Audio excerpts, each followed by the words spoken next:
Howdy, everybody, all of you cool, awesome people out there. Welcome to a very special Thirsty Sword Lesbians one-shot here at TTRPG. We present you Rain-Bos in all bimbos, himbos, and thembos. Thirsty Sword Lesbian. I feel like I'm repeating myself now. I apologize, everybody. I'm Miguel. I will be your game master for this evening, afternoon, morning, wherever you are. It's the time it is.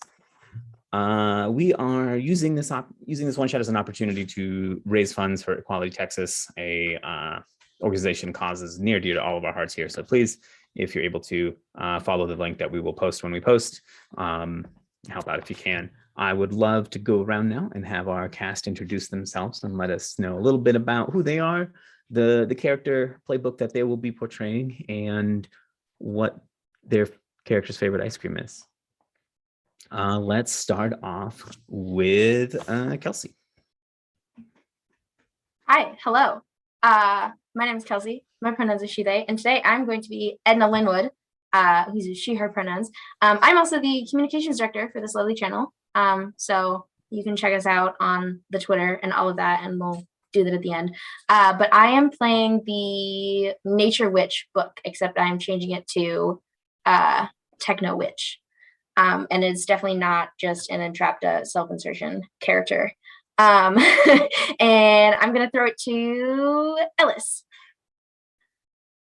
Hi, my name is Ellis Smith. I use they, them pronouns. You can find me on Twitter at HeckVetica, where I talk about and write about and design games.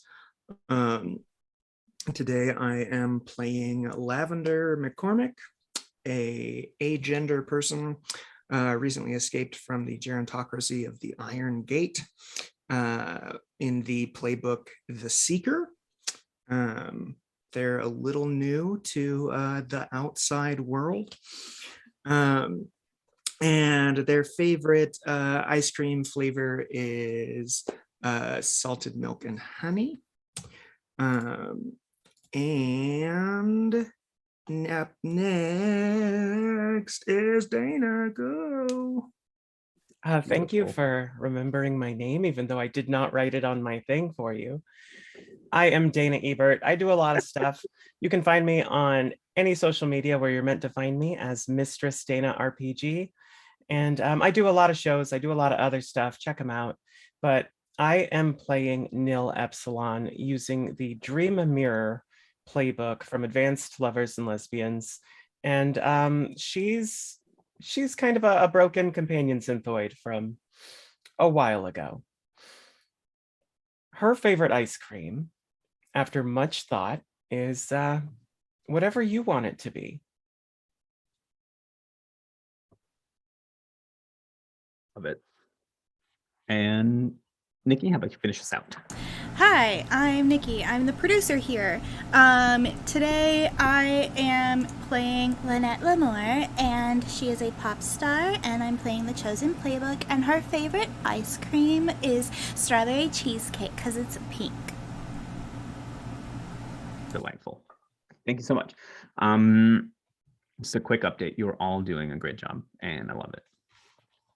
So we open our adventure aboard a vessel.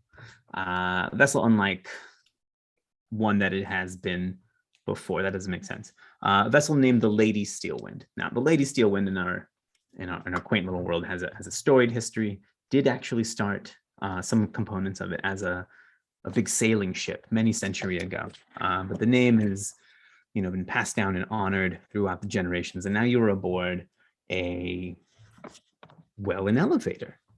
But not just any elevator. This is a hybrid magic technology elevator that has been developed to transport people like yourselves from the surface of the Earth all the way up into the planet's orbit. Specifically, y'all are aboard the Lady Steelwind today, and for several days now, actually, on a sort of leisurely, lazy, ascent, so that you can spend some time aboard a luxury space resort. It's floating up in the planet's atmosphere, not above it, in orbit, right? We've been aboard 3 nights now, 3 days and nights. It's the evening of the third, actually. Lynette, being the pop star that she is, has, yes. Oh no, oh no, you're great. No, thank you. I probably hit that when I meant to hit my camera. Thank you so much. Okay. We've been aboard 3 nights, 3 days and nights. Lynette has been performing as part of her duties as a pop star, and by duties I mean it is being paid to, right? You were all aboard, as well as her friends, guests, and part of the Lynette entourage. Lynette, does your entourage have a name? Like, what are your peeps called? I don't know. I just gave them all S names. I didn't think about having like a name for their trio. They don't really. If it weren't for me, they wouldn't hang out. So she doesn't think of them as a trio. Does your fan base have a name, like, you know, what do they call themselves? Like your like mega fans. The something with more, because it's L'Amour. L'Amour's S'mores. Sure, why not? I don't know. S'more Lenore. The S'mores.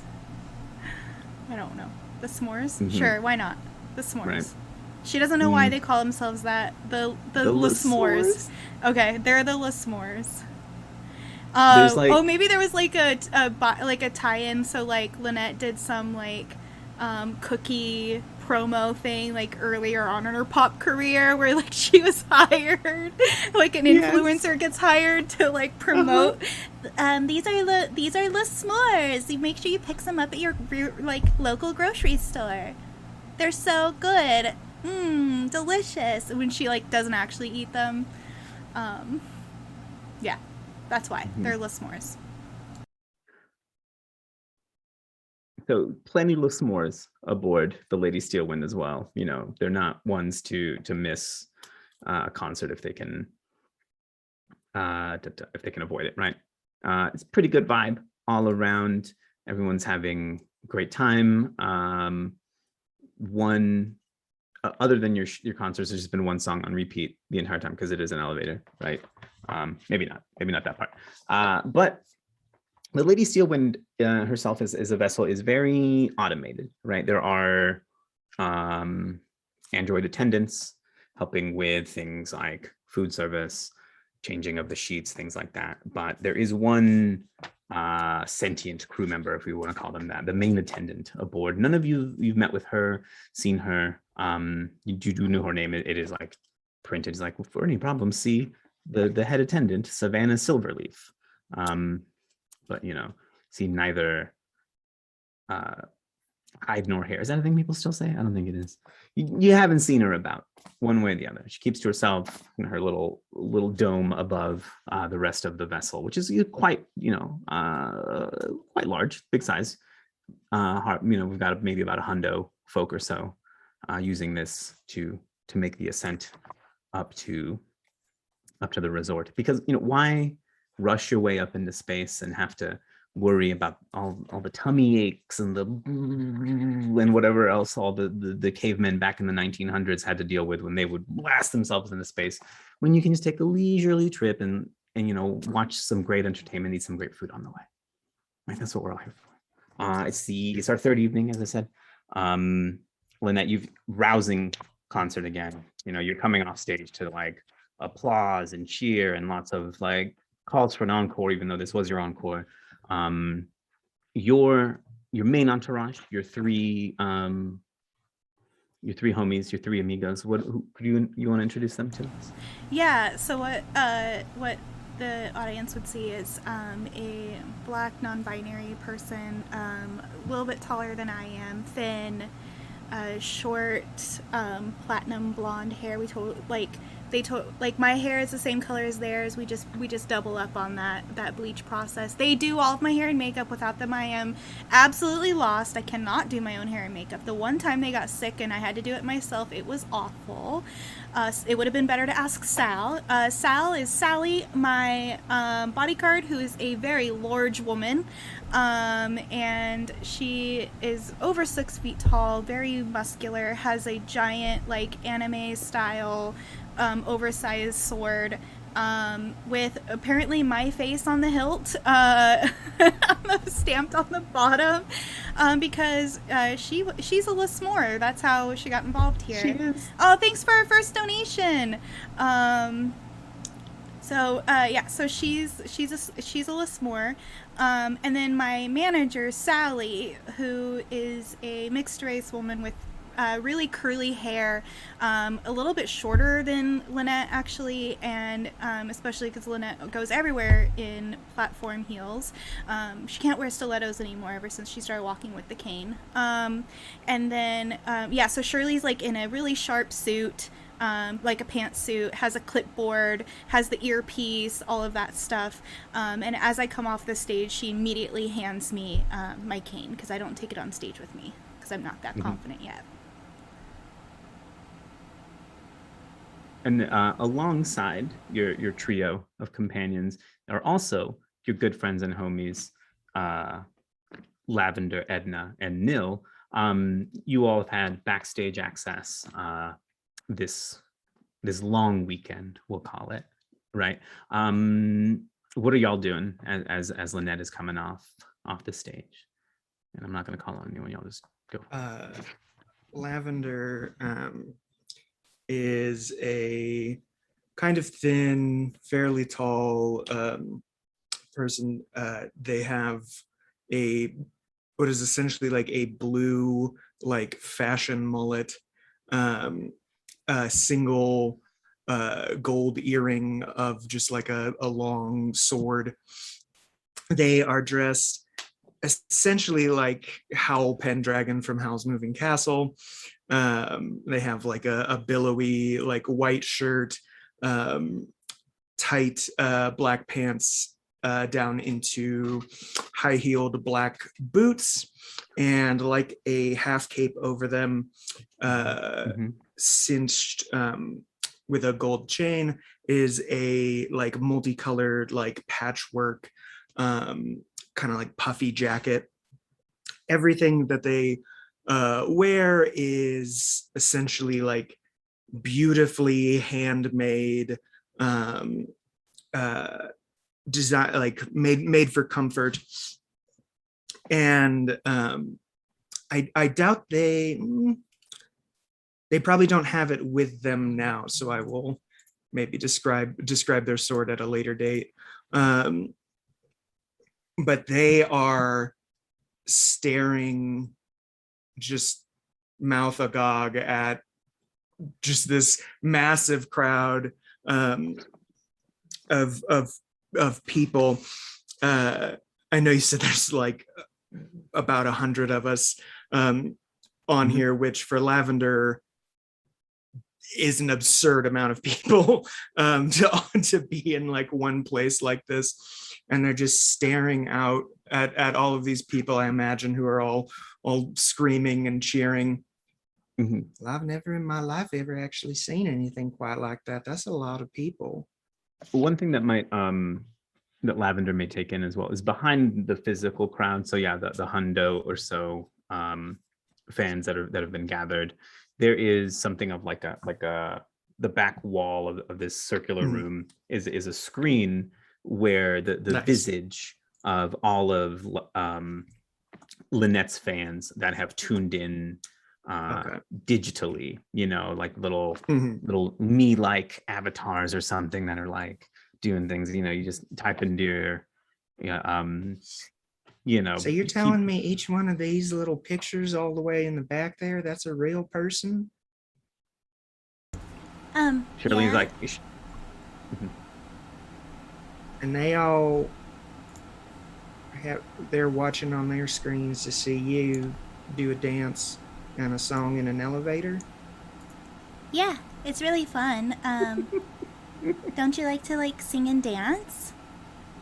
Sometimes we would, every now and then around, like usually in the spring, we'd get the maypole out and we would all just sort of, we would do our little dances around it. And I do always like that part. Yeah. What's a maypole? Just like a big pole that you put up in May usually. And you just dance around a big pole? Yeah, we get like our flower crowns out and, we kind of do some twirling and we all essentially like each one of us holds a ribbon and then we walk around it in a big spiral. And so the ribbons kind of spiral around it, but we've never had anybody like watch from like a screen before. Oh my god, that sounds magical. It's very magical. Shirley, yeah. Can we get a maypole for the stage? Shirley's like face down and Shirley has like a visor that's just like holographic, right? It's just watching digital download numbers go up and attendance numbers. Like, yeah, maypole sounds great. Has smuggled a pack of cigarettes aboard and has not been caught. And they're very Fifth Element style. Oh no, what's the other one? No, it's that one where it's all filter and just like a tiny bit of actual bit right there, and it's like probably there's like 4 that have been stubbed out on the ground, and there's like a little attendant robot, maybe about 3 feet tall or so, very like just big box, square shaped, comes out a little compartment opens with like 2 hands come out, one with a little brush and a pail, and it's like scooping them up and it just disappears behind her. So maypole, yeah, whatever you need. Thank you. I imagine Edna would be just like following behind this little trash sweeping robot and like trying to catch up with it and like open a back panel or talk to it or something. Edna is just like a very like all around like average height, like just all around medium-sized person, and she keeps her hair pulled back for sake of like for practical sake, because Edna is an engineer, she's a mechanic, and she needs to see things, right?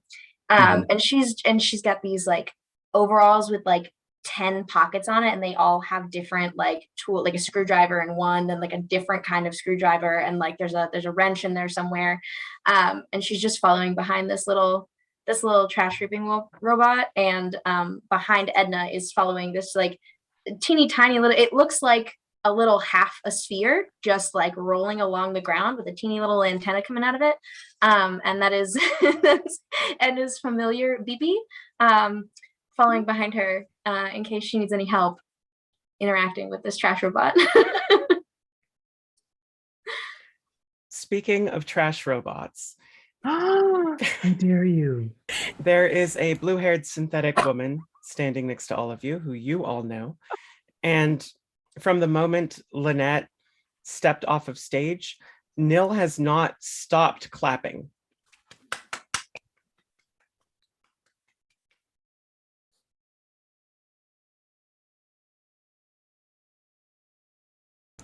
Thank you. No, you can stop clapping now. It's totally fine. Like, you see me every day. You've seen me without all the get up on. Like, it's fine. That was so good. I mean, it was fun.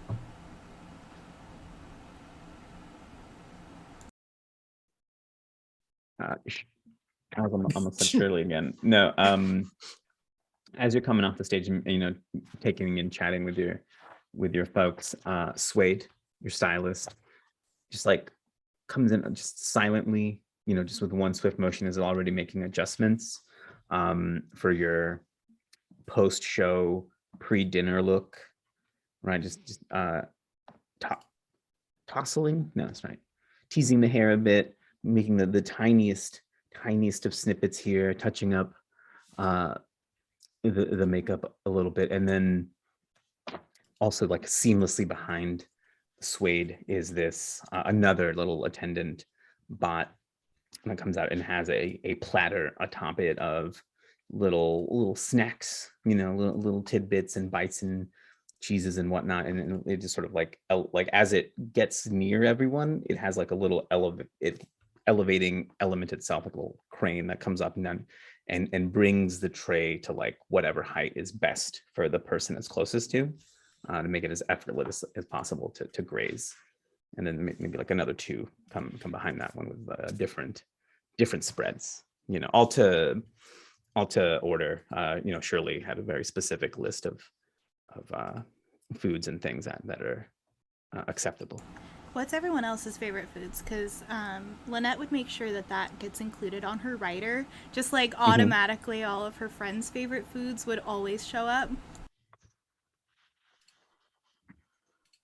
Anything that you would imagine feeding a 3-year-old at snack time that they would not cry over, that would be Edna's favorite snack food, aka grapes or applesauce or goldfish. Goldfish, I was gonna say goldfish. Applesauce.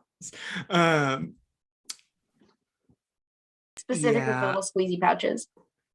Lavender would give essentially the most difficult, annoying crap to put on a craft table, not out of like snobbishness, but then she'd be like, oh, I mean, I don't know, usually like we'll eat like a nice, like we'll probably roast something and then we'll get some fresh, like, you know, herb dusted vegetables and just like all this stuff that's like extremely like fancy rural, because that's just real farm how to they table. eat. Yeah, exactly. It's very like farm to table, but they're not like, yes, exactly. Yeah, a lot of crock pot like recipes, stuff like that.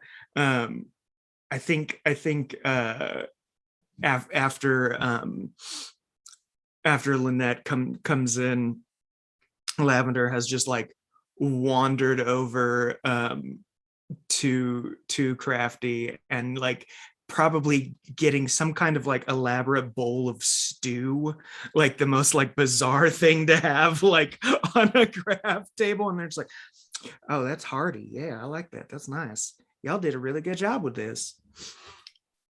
There's probably just an entire bot dedicated to just the stew. Like there's nothing else on that one. It's just oh my god, took can so it be much. a crock bot? So it's a crock pot robot. Oh, a crock bot. That's real Just good. like a little dude just wandering around with stew in his wheels.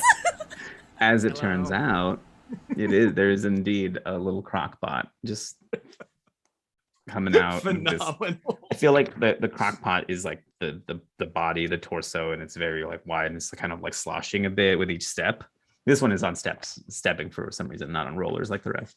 But it has like the lid of the crock pot is shaped like a hat, right? So the robot approaches, bowl in hand, soup in the other, comes and just does like a how do you do, removes the hat and then just and then hands you the bowl. Lavender takes it and like looks at it for a second and says, do you need this to live? Is it okay for me to eat this? All of the attendant bots are nonverbal, so it just sort of like puts the hat back on and starts to back away. I walk up to you and this bot specifically, and I'm like, I can find out. Do you want to find out? Well, I mean, it seems like the stew's already in the bowl, so I guess if it's fine. But look at that jaunty little walk. Okay, well, all right. It seems happy. Man, I think the back department's watertight anyway. Nil has been kind of ignoring the scene. Mm-hmm. Nope. As she works on her on her synchronization settings, and it is synced now. So she's been kind of duding around in a corner with her settings, but now she rejoins you. Did you need anything, Nil? Oh, no. Do you need anything? No, Shirley kind of takes care of all of my needs.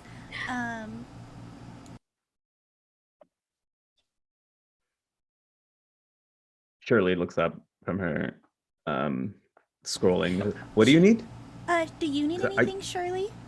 What do you? Does Neil need anything? We'll make it happen. I think Nil needs something to do that would be helpful. Right, Nil? Yeah, Nil needs something to do that would be helpful, Shirley. Is there something that Nil can be helping with?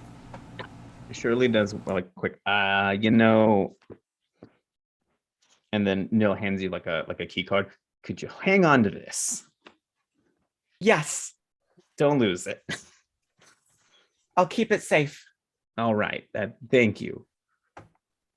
And then Lynette, Shirley gives you a look that you know to mean, is that right? Is that what I needed to do? She gives like a quiet like thumbs up that Nil can't see. Mm-hmm. Goes back to her Data with the props. and actually just does like a little tap and like a tint, right? It gets tinted so you can't actually see her eyes anymore. It's like do not disturb mode, you know, like running the numbers. Nil, if you have a pocket, you can just put it in the pocket and just make sure it's there every once in a while. Oh. Will it be safe in a pocket? As long as you're not like going upside down or something. I will remain in my current orientation. Perfect. So put that in your pocket, and Edna's talking to a crockbot. Do you want to go talk with Edna and the crockbot? Yes, Great. I would be happy to. Neil, you approach, and the crockbot isn't quite sure. It has very rudimentary like logic, right? It knows how to give stew, and that's about it. So they're like questions and requests are kind of it's like offering Edna a bowl and is unsure. Like what does Edna do? Edna has the crock pot kind of like backed into a corner so it can't like go around right, because she's trying to find out a question, right? So the crock pot is like trying to offer her soup, and she's like trying to reach around the back with there's like a power tool, like a power drill in her hand for no reason. Just reaching around the back, trying to find feel around for some kind of like panel or like screw to unscrew or something. And she definitely would not notice anybody coming up behind her. What are you doing with the crock pot? It's trying to find out if it needs the soup to function. What do you think? I don't think that is a requirement. Interesting. Do you think we could put other things in the crock pot? Do you think it would know how to scoop out other things? Mac and cheese, maybe? Chili. Oh my goodness. She if shouts we could from do the a other side of the delicious room. mac and cheese, that would be incredible.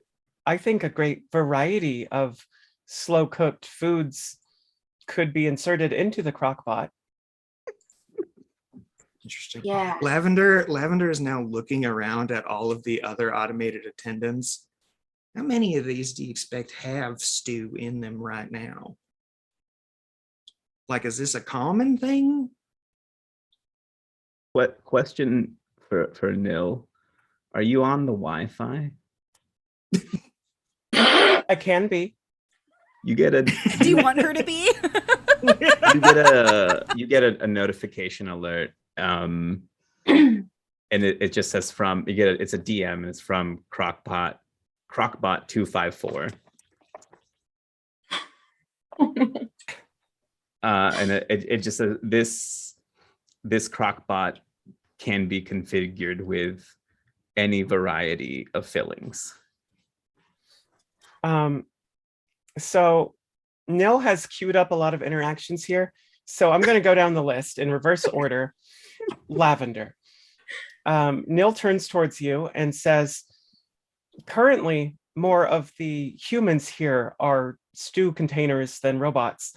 And then she turns to Etna and says, the Crockbot has confirmed that it can be configured for a variety of foods. Would you like me to go get some? I think I saw a vat of frosting back in the kitchen. Do you want to go get it? I would love to. And she's off. Anyone else go? Does anyone go with Nil, or is it a solo mission? I think Lavender sets like what's left of their stew bowl down somewhere and follows Nil just sort of casually, like still like just looking around at everything. And so essentially we're walking around in like an elevator, and it's going to space. Correct. Yeah, it's really more of an advanced pressurization mechanism than an elevator, but that works too. Honey, I don't know a single thing you just said, but It's okay. It Most sounded- people don't. it sounded about right. It sounds about right. Eventually, That's all right. Nil returns with several containers of kind of amorphous white foodstuffs. I couldn't tell which one was frosting. I think about half of these are probably frosting. Okay, now we need to find something to put the stew in so we can fill the crock pot with the frosting. I've already done my part. Nil grabs a container of potatoes, dumps it on the floor, and holds it out and says, "Put it in this." So I take the bowl and I like hold it out to the crock pot, and I'm trying to like encourage it to scoop all of the stew into the big bowl. Neil, you receive another DM. It says, this one knows how to remove fillings, but not how to fill itself. So it's confused. Like it can do the scooping out into the bowl. It doesn't know how to do the scooping in. There's another bot that is designated to do that for Crockbot back in the kitchen. Is that bot on the Wi-Fi? Yeah, they all are. I send it a DM that says your presence is requested at coordinates. So you get a DM back from Scooper 93. And it just says, this unit is without legs. It is affixed to the kitchen.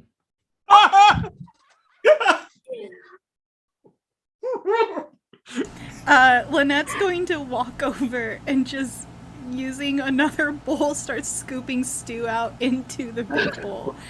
I think this will work. Yeah, it's fine. Here you go. And just scoops all out. All of a sudden, Shirley, in a panic, is like, no, hun, no, we have no. Shirley has an alert for any time you do any sort of labor manual things, and like, we have. Oh, and now I'm embarrassed. We have Sal for that. Sal, make yourself useful. And it's like, Sal is here to make sure I don't get injured, no. not to scoop stew. I You can get scoop injured stew scooping just That fine. let me tell you, Well, technically, that's what the crockpot's here for. it's true. Do you need someone to scoop the stew? I can scoop the stew. It's fine. And she just continues scooping. Sal just kind of shrugs at Shirley. Shirley just grunts and just goes back to cooking the books. That's not true. She's not embezzling. And it's scoop and stew, and Shirley's cooking the books.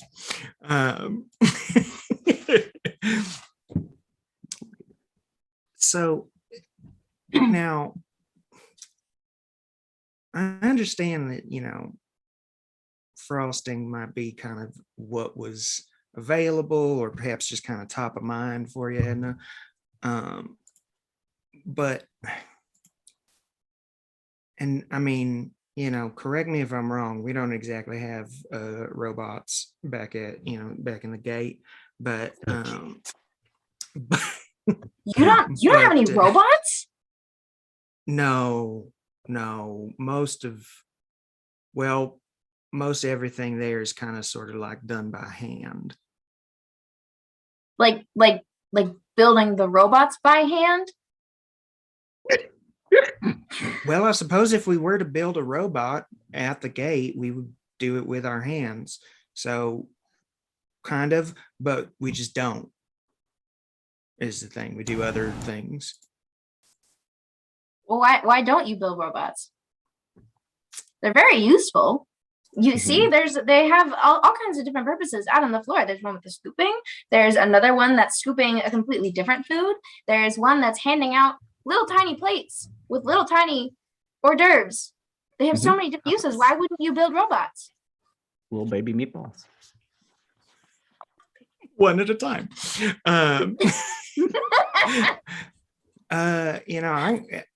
I honestly, I don't feel equipped or educated enough on the Do you need matter to to borrow a really tool? provide you. Well, no, because it's not really something that talking isn't really something that you do with your hands. See, it's more something you do with your mind and probably also your mouth. I suppose some people do. I met a fellow talk with his hands, actually, so maybe that's not always true. I don't talk with my hands per se. Phoebe doesn't talk with a mouth. Lavender looks down at BP. Right. Yeah. Well, does BP have hands? BP has a speaker and an Or a antenna mouth? and 3 little wheels. Okay. Yeah. Either way, all I'm saying is that I'm not necessarily knowledgeable on why we do or don't have robots. I just know that we don't. I do not. But Lavender, your face looked a little judgmental for someone that has neither a speaker nor wheels.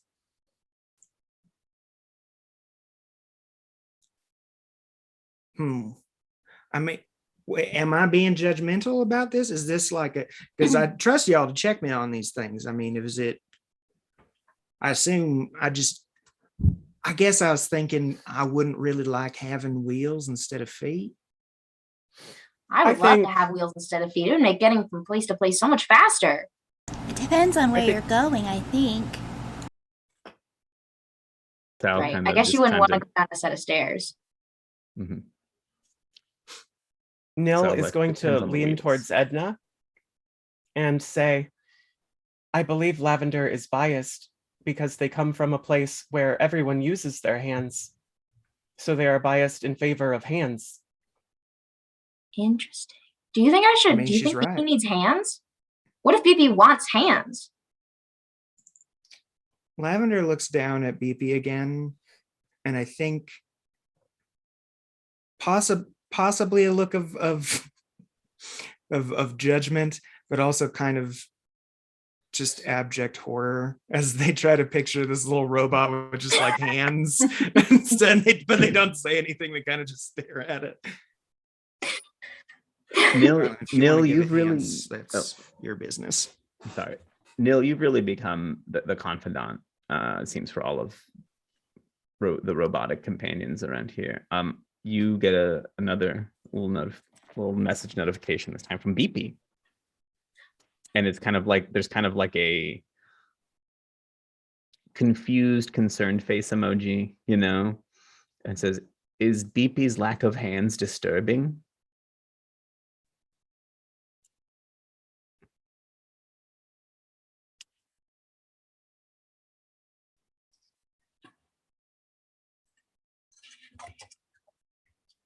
Edna. Yeah? What are your feelings about robots with hands? Well, I think it just depends on what they need to use hands for. They all have different purposes. Some would probably benefit from hands. Some would probably benefit from something more like tentacles or maybe just feet. It just depends on what they're being built for and who built them.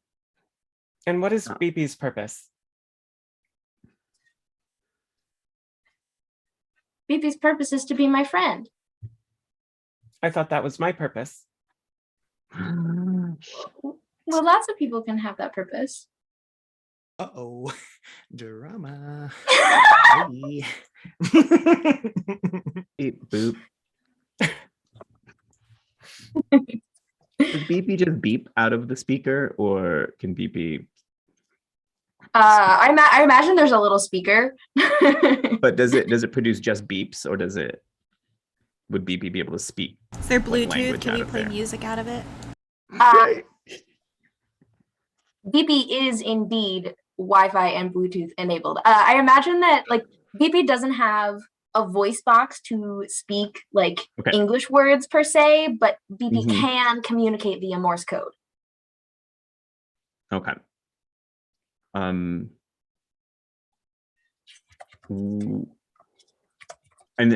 that's how Edna and BP communicate primarily. Mhm. So a string of Morse code comes out of BP's speaker, and Edna obviously understands, but anyone else who does would as well. And it just asks, would it please you if BP grew tentacle feet? Is it just trying to string together all these tentacles, feet, hands, whatever? I think you're doing just fine as you are. I don't think we know if you want tentacles, we can go find the workshop again and we can work on that. But I think you're doing great, just as you are.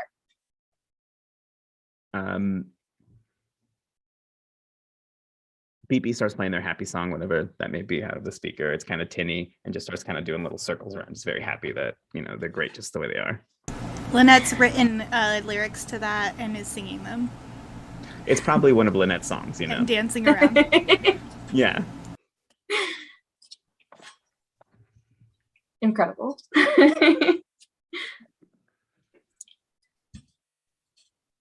So yeah, this is how you spend your evening. Hanging out, dropping potatoes and chowders on the floor. I mean, throughout all. I too can We play didn't think music. about a chowder. Neil, what was that? I said we didn't think about a chowder.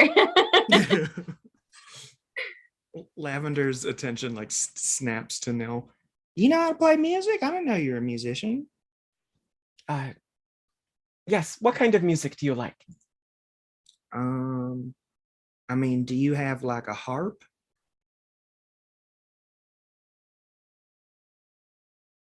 Surely looks like we got a harp. It's below decks and storage. You never know what you need. I have We a sound bought- file called harpsichord. Ooh, give that. That is a not play. the same thing. It's not, but I love this. Nil just opens her mouth and it begins playing just like the kind of preset music you would find on a keyboard. Like the demo song. Yeah. Yes.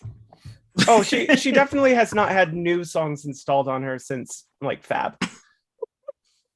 Lavender. I feel like Lavender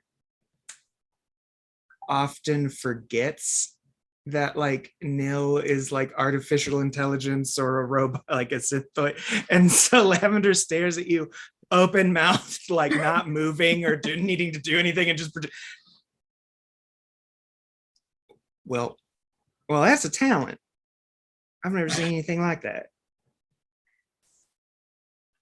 Incredible. I loved it. Didn't exactly sound like a harp, but but maybe I don't know all the types of harps there are, so. I'll see if I can find one later, if that would please you. Sure. Maybe I could make you a harp someday. That would be nice. Never actually made a harp before. Maybe I should give that a try. Whatever would please you most.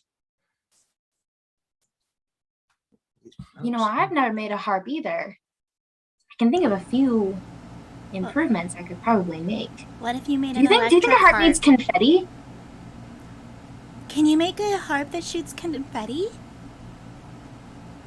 I think I should find out. I could definitely incorporate that into the show. Shirley, we need materials to horrible. make a harp. We have a harp. No, we need to make a below new one decks. because Edna's gonna make it shoot confetti. Which also means we'll need the confetti as well. We have Start cutting the paper. I have 3 crates of confetti. I've got confetti balloons. I've got a confetti dispenser. Just it's a hose. We've got Sal. Sal, you still got those? Sal just like opens up. I'm assuming Sal's in like a suit right? Suit, big sword, just opens up her suit jacket, and it's just like confetti grenades all everywhere. We got you covered. Best entourage ever. Meanwhile, Nil has found perhaps a tablecloth and is cutting it up into confetti with a unattended sword. Oh no! Yes. Just pack it away. Is the tablecloth still on the table, or did you remove it? It's probably still on the table. So just big hacks taken out of the table as well. Mm-hmm. This sets off like a soft glow. Back in the, I'm assuming y'all are back in like the green room or something, right?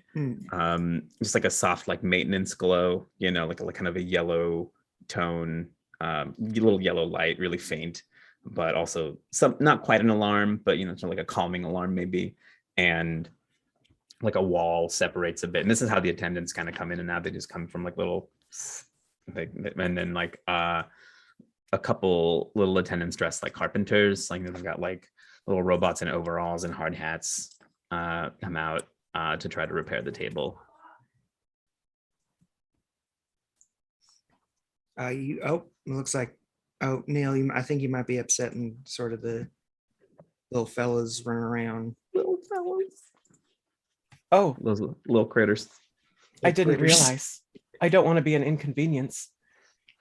You can never be an inconvenience. Don't worry about that. I think maybe just people don't want anybody chopping up tablecloths. Yes. Where'd you get that sword? I'll stop chopping the furniture. I found it here. Perhaps if we're not to chop the tablecloths, we can use it to collect hands for BB. Oh, darling, I think maybe there's been just a small miscommunication. I think, well, normally when Edna does something for BP, she kind of like makes it out of metal. Titanium alloy, mostly. What Edna said. Oh, I understand. Whew. Well, glad we caught that one early. Neil, come over here. I want to paint your nails. Yes, of course.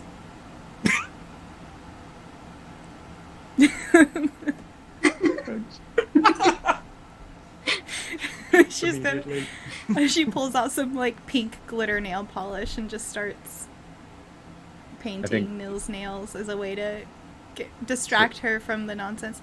Do you still have that key card? Oh wait, don't reach in your pocket now because your hands are wet. What pocket did you put it in? I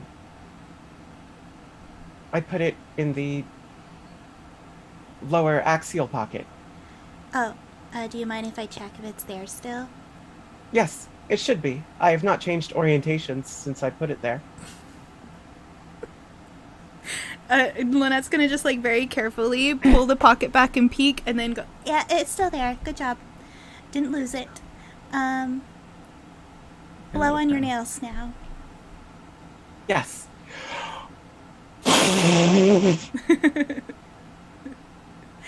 But yeah, that's her distracting Nil from trying to help people. Suede comes in ever so gently, Nil, and is like, "May I?" And just like tries to touch them up a little just to make sure they're like picture. Cleans it up because it's definitely on her fingers. All the I'm assuming with like such a big, but it's just spread out a bit. Well, also Lynette is bad at cosmetics, so.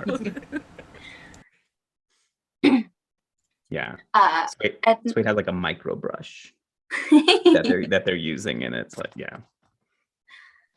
Edna's definitely like very fascinated with this door that has opened up and has like gone in like to where the little robots came out of and is looking for their docking station just to go investigate and like see what the setup is. So you just like jimmied the panel open and got back in there? Well, I'm assuming I snuck in before it closed. Okay. Either one. You did indeed.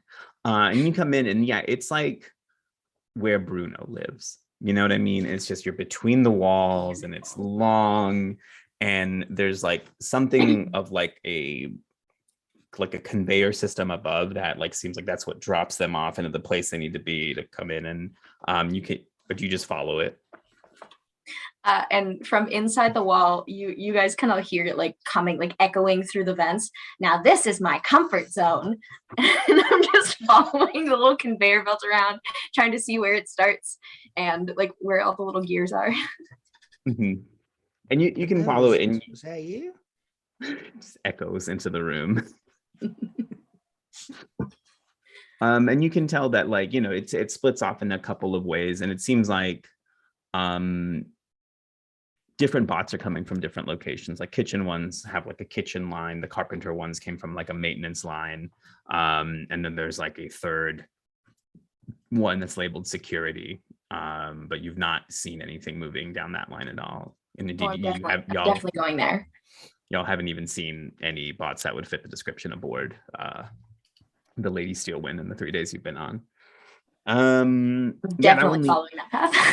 Sure, that you follow, and it leads you down and the hallway, if that's even what you're in, kind of, you know, like slopes, and then it kind of curves, and it's almost like a slide, and you end up in the lower decks, which are mostly cargo, like everyone's luggage, things and that, all the confetti that Shirley brought for some reason, you know, costume changes for Lynette, all the stuff that people stowed away, plus a lot of the mechanical guts for the vessel, and then there's a one kind of storage room where a bunch of bots are in like a shutdown mode. So they've been like, they're kind of like this, and like down, like kind of like forming a little square with their bodies, right? Like they haven't been like fully activated and haven't like stood up or whatever. So they're all just very much powered down. Are there any spare little fancy techie visors around that I can take and connect into the Wi-Fi network? Yeah. There's like a wall, and there's like maybe three hanging up on there. You can just pull one off its hook, and it's already connected to the Wi-Fi. And I'm logging into the Wi-Fi and like getting connected, like the whole network of bots, and I just like tap out. I just like tap out a little message, and I like hit like send all, like reply all, and it just says hi with an exclamation point and a little smiley face. You just CC'd the whole mailing list. Yeah, no, that's great. Real quick, everyone tuning in, you can donate to Quality Texas, and the link we just dropped in the chat, because we are here to raise funds for a great cause. Just quick little shout out or little plug there. Also, we've raised $60 so far. So way to go, everyone. You're doing a great job. All you folks at home, our lovely cast, thank you. Sorry for the interrupt. But yeah, no, you start getting just replies like mad, right? They're coming from all over the place, from various server bots, crock pots, the maintenance carpenter bots, which you only get 2 replies from those.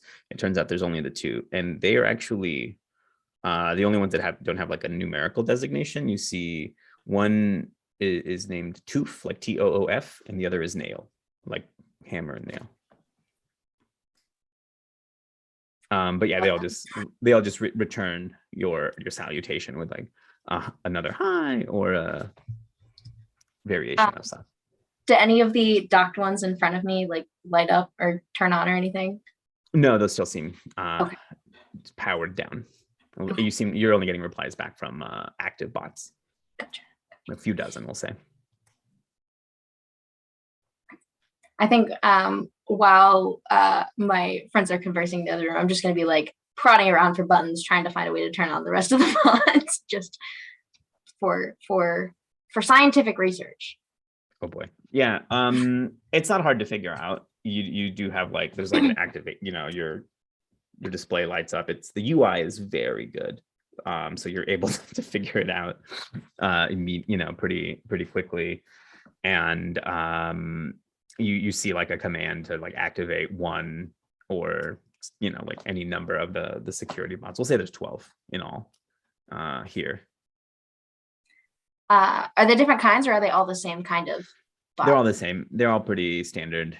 I'll say tough boy bots. I don't know. That's not toughies. No, the line they're called. It's TUFFIE. They're called toughies. okay, I'll power just one of them on, and then I'm gonna convince it to follow me back into the other room and introduce it to all of my friends. Thanks for the donation. We're almost at $100, which was our goal for tonight. So, yay! That's awesome. Look at y'all go.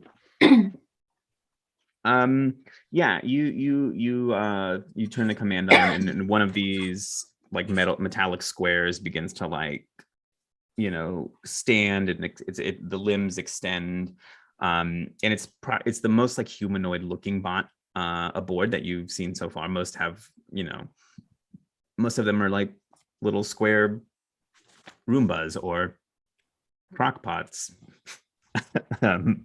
So this one comes on, and it's pretty tall. Where it's like over 6 feet. It has kind of like a rectangular head. It's more just like a collection of sensors and nodes than it is an actual like physical head or anything. But it does also have a speaker, a little voice box in there. It just says Tuffy 6 online. What is my designation? I just look up. You get on your heads up display, you see like a list of like things that you can select, and it's like bodyguard, intimidation, crowd control, like various things like that. There is like a rescue, search and destroy. These are all purpose toughies. I really want to see what the crowd control button does. You hit that and it begins looking around. There's like an automated like, please remain calm coming out of its speaker, but it looks and then it looks at you confused. It says there does not seem to be a crowd to control. Oh, there's no crowd in here, but I think I could make you a lot friendlier to the masses. Hold on, I'll be right back. And I'm gonna go back into the cargo room and get some of the confetti cannons, and I'm gonna start attaching it to the Tuffy's hands. So that when it starts the crowd control function, it shoots off little confetti cannons. Sure. No, yeah, definitely. You go off to find the confetti cannons, and you just hear from behind you like a sentry mode activated, and it just kind of like looks around while it's waiting for you to come back, and yeah, you put the things in its hands, and there's probably like a real simple like script that you enter in to give it like, now you use these when you crowd control, right? And it has like much more refined like logic, we'll say, than the attendance. It's got the ability to do more variable things, and so it understands like this crowd control now means confetti cannons. But yeah, it's also like activated it's activated the buddy system, which means it's just going to follow you around. Good. We're gonna go back to the green room. It just follows like stomping. It's got a pretty heavy foot, right? So you just hear like a behind you as you go. As you pass people, because again there are other passengers and stuff now, and I'm assuming you're coming in like the main way instead of back. Anytime you pass people, it triggers crowd control and goes, please remain calm, and it just sprays them with confetti cannons. And people are into it. They're like, they don't know what to expect. They're on this, for them this is like a party, and so like a lot of people are like, woo. Some are like, ah. There's like a child who like runs through and is like really happy. You're making everyone's day. Perfect. When I come back into the green room, this thing is just like stomping very loudly behind me, and I'm like, I found a new friend. Sal is immediately like, whoa, what is, and then like reaches for her sword. It's like, what? Whoa. Sal, it's fine. If Edna thinks it's good, then it's good. Tuffy's friendly. What'd you name it? Reaching in. What? What'd you name it? I didn't name it. Its name is Tuffy. Oh, nice to meet you, Tuffy. Tuffy 6. Crowd control, and just start spraying confetti everywhere. Oh my, did you make it spray the confetti, Edna? It's a pretty cool improvement, right? I love it. Shirley, I want one for the stage. Oh, yeah, whatever you need, doll. Thank you. What have you been doing, Edna? I've been meeting the robots. Been looking around,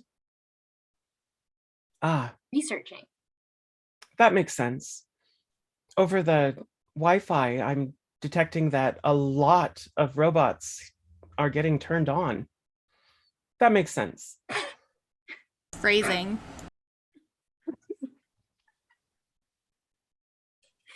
I just sent out a greeting message to all of them. You probably got it too. You're on the Wi-Fi, right? Yes, I saw your colon parenthesis. It's a smiley face. You can make all kinds of different faces with the different characters. You can make a smiley face, you can make a frowny face, you can make a little like weird sideways face. I do not understand. It's like it makes a, instead of like making it do something in the code, it makes it look like a picture. So when you look at it, you see the picture. It's kind of like when you have to like give some like you like have to send a message and you don't want the person to think you're mad at them, and so you do like an LOL or you like put a little smiley face at the end of whatever you're saying. Wait, Lynette, Yes? are people mad at me when they send me a smiley face? No, that's why they're sending the smiley face, so that you know they're not mad. Oh, okay. If you get just a period, that means they're mad. I They're think like, I have to go through my okay, period is not good. But okay, exclamation mark, or okay, smiley face, that's a good thing. Well, that doesn't make any sense because the only way you know that the sentence ends is with the period. So you got to put a period at the end of everything. Or if you're like thinking of something, you do like an ellipses or whatever. Oh no, Lavender. Who have you been texting? Oh, I don't touch that stuff. I was just, I Okay. understand like the basic premise is like, it's like writing. Not so exactly. But if you I need don't help with touch like that. texting anything, just let me know, okay? And I will help you.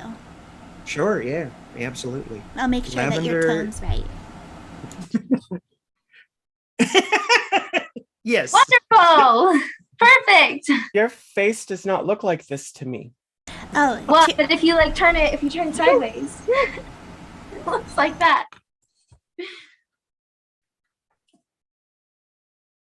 Oh, I understand. See, isn't it fun? Yes, I thought you were glitching. No, I was just trying to help you visualize. Lavender has while Edna was gone and still now is sitting somewhere probably like on a bench by the crafts table, and they have the sword that Nil found laid out on their like across their legs, like across their lap, and propped up a little bit, and they're looking down at it. They're just kind of saying, "This, I miss my sword. I haven't been with my sword in a while." Just back Do in we all the- want? Do we all want to go back to the rooms, or what are? I mean, I guess y'all don't have to come. I just kind of want to be with my sword right now because I haven't. It's been like a while. I'm looking at this sword and it's like, okay, I guess, but it's it's like there's like a better sword waiting for me upstairs. So. yeah, I'm pretty tired anyway, so like we can totally go back to our room. Yeah, Shirley chimes in. She's like, yeah, Lynette, we need to get you in your nighttime routine soon. Anyway, we've got an early morning breakfast with the captain. And then, look, I'm being told is not a captain, but a head attendant. What kind of a ship is this? Anyway, So I understand it's an elevator. Did you hear that? Yeah, well, it's kind of like an elevator. That's the easiest way to explain it to most people, but it's really a highly advanced compartment of different Lavender's pressurizations. eyes The glaze pressure over. underneath is what pushes the thing up, and that's how we all get into space. Mm-hmm. Honey, you call it whatever you want as long as their credit's clear. It's fine with me. Good old Shirley, making sure everything gets paid for, and that's important. And thank you so much, Shirley. We appreciate you. Can we get more of the treats brought to the room though? Because I haven't actually eaten anything yet. Shirley is aghast. She's like, you haven't? What? Absolutely. And makes sure. You know, I they're don't like eating in front of the s'mores, except for Sal. Sal has definitely been eating a lot. It's a whole sandwich. Oh, she meant that she's comfortable eating in front of Sal, but not in front of the rest of her fans. Sure. No, yeah, but in Lynette's mind, Sal is fan first, then bodyguard. Oh my god, I love it. I love it so much. Yeah, you're able to disperse, back to your all your rooms are they're adjoined, right? They're in a row. Pretty nice digs. All your stuff's back there. Anything that's not stowed down below decks, on the lower floors. Not a ship, elevator, etc. As you're kind of wandering that way, Edna, your robot, Tuffy, not Beepy, kind of looks, and again, because they can vocalize, can Tuffy teach friends about, and then just starts shooting off confetti. Crowd control. I think that's a great idea. Do you know where the box of the confetti cannons is? Tuffy pulls up like a map, like a holographic map display, and please teach Tuffy. Wonderful. And I'm definitely taking a few extra minutes with this, not just pointing out, definitely forgetting that I'm supposed to be pointing out where the confetti cannons are, but also just looking at all the little tunnels and hallways and seeing if there's anything that I have not explored yet. And then eventually, right. Confetti cannons in here. And I point to where they are in the storage room. Yeah, Tuffy wanders back that way and is going to teach all of their other Tuffy friends about how to do crowd control. Edna, do you still have a way to receive direct messages? Yes. Okay. You receive one that looks like this, and it says emoticon. It's amazing. Is it actually drawn out, or is it just made of a bunch of different characters are super elaborate? It's elaborate ASCII art, but God, but it's followed by an explanation. If you turn sideways, it looks like a face. Yes. Did you know that you can also make the emoticons face the other direction? If you turn, you use the other parentheses.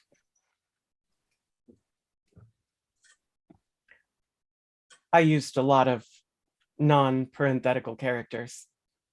That's okay. You got creative with it. That's what's important. Exploration is key to scientific progress. That's a rock fact. That's a rock fact. I merely made it more accurate.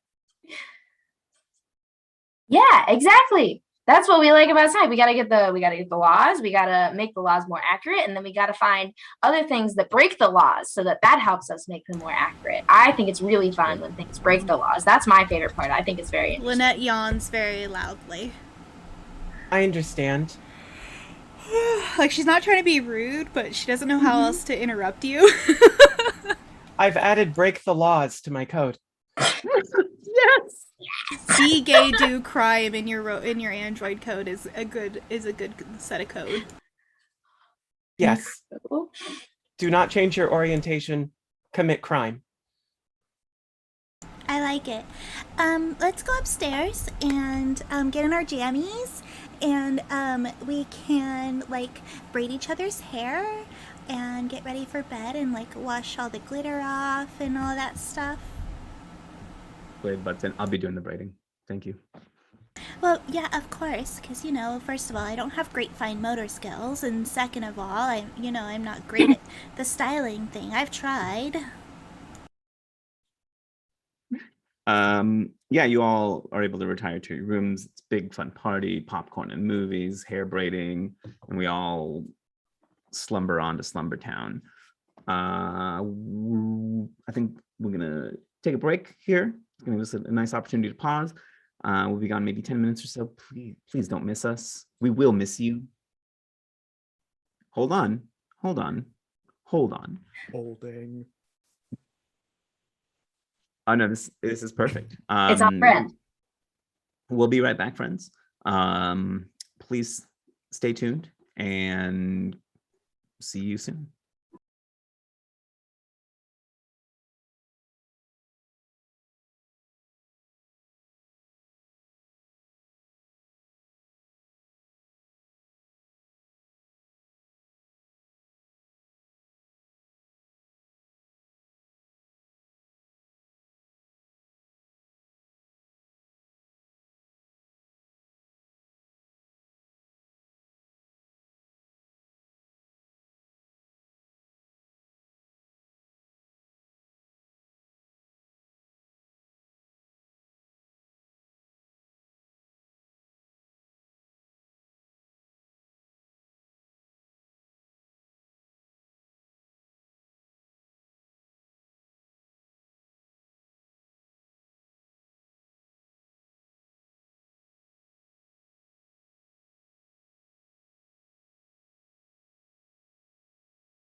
Welcome back, everyone, to Rain-Bos, a very special Thirsty Sword Lesbians one-shot here on TTRPG, where we are doing a little old fundraiser for Equality Texas. So, whoa, look at that. We've actually exceeded our goal. We are at $115.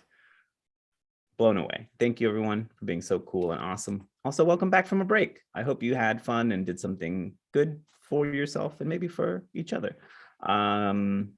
When we left off, our lovely heroes were topping off an evening of revelry and celebration as Lynette Lamore rounded out her trio of concerts aboard the Lady Steelwind, a elevator-like vessel transporting our friends and several others up into the stars to spend an undetermined amount of time at a space station resort orbiting the planet.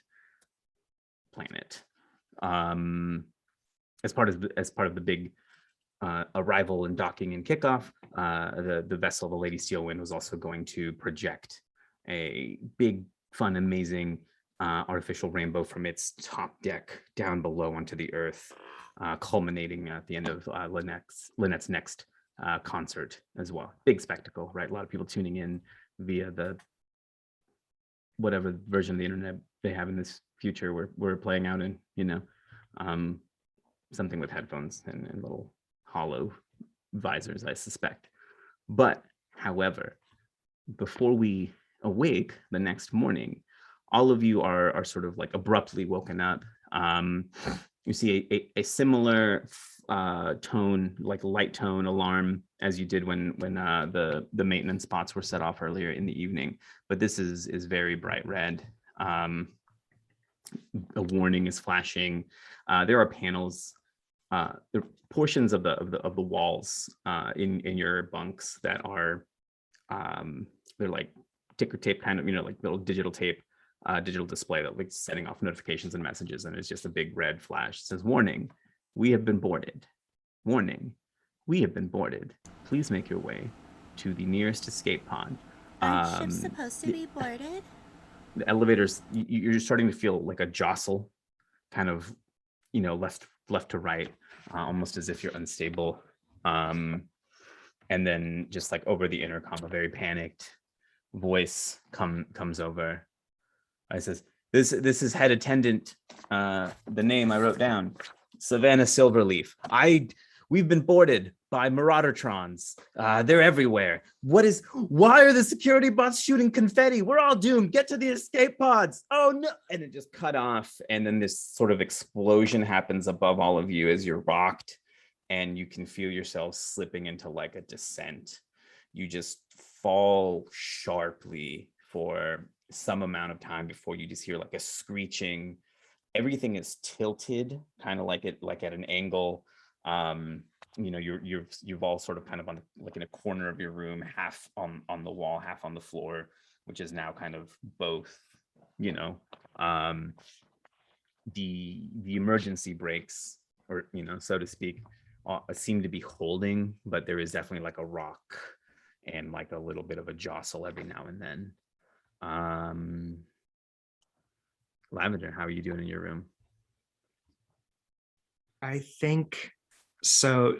I think in the hallway that connects our rooms, and you're saying like the whole thing is starting to like tilt a bit. Yeah, you're definitely at a tilt to where you're kind of, if you were to stand up, you'd probably be like 1 foot on a wall, 1 foot on the floor, because they're like okay. you're like right.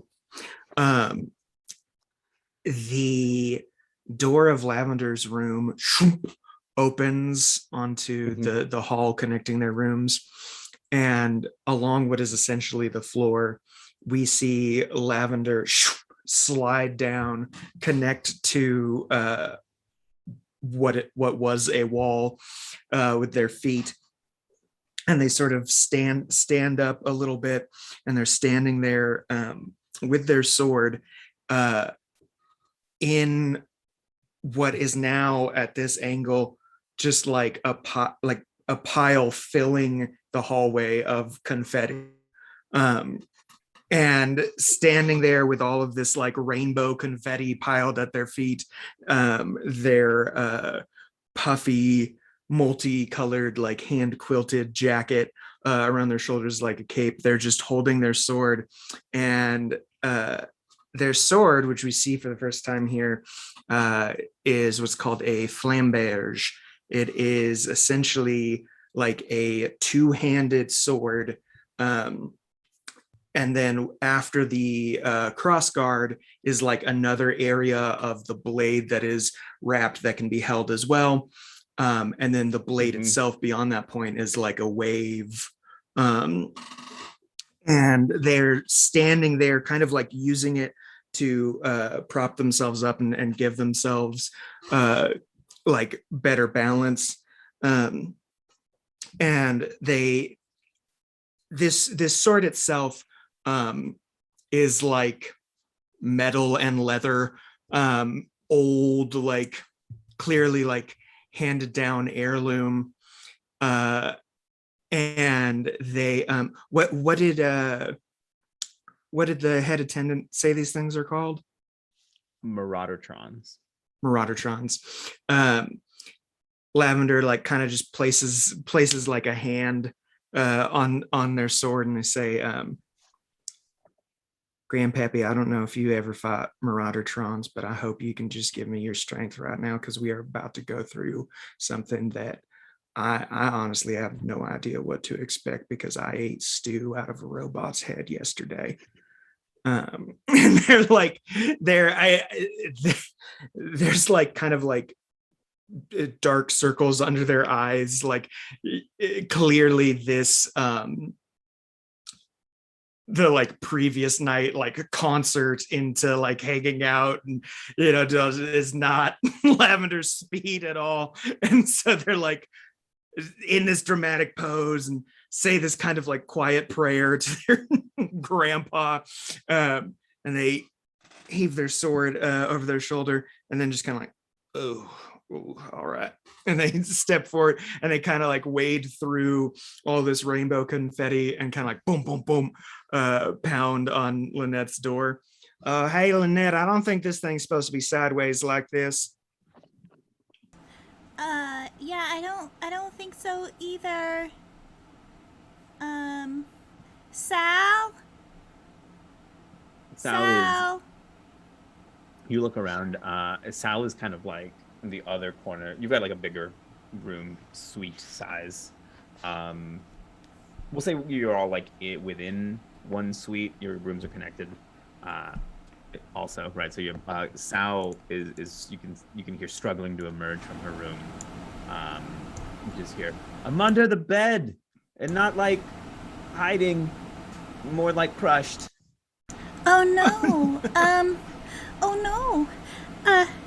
And Lynette is definitely not strong enough to lift a bed off of somebody.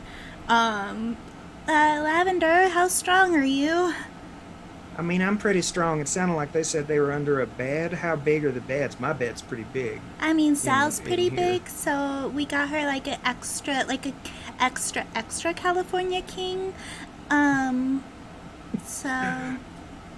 All right, well, and he said Sal's room is like through Lynette's room.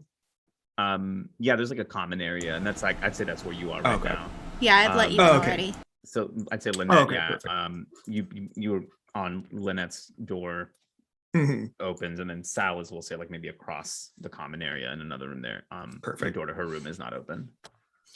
Yeah, Lavender is going to kind of like probably have to navigate like some furniture and random shit, and walks over to where Sal's door is. All right, darling, just take maybe like one step back. I don't want to hurt you.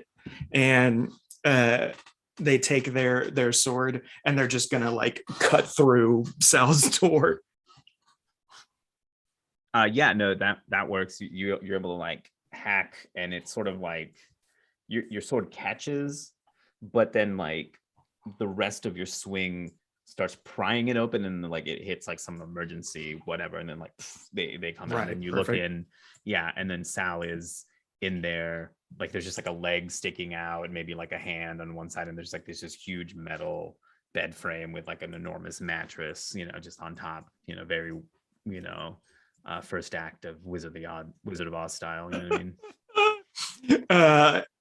Lavender is going to slide to where they can like kind of get more like in a position to like use their legs and like push up to give Sal just enough like room to wiggle out from under it.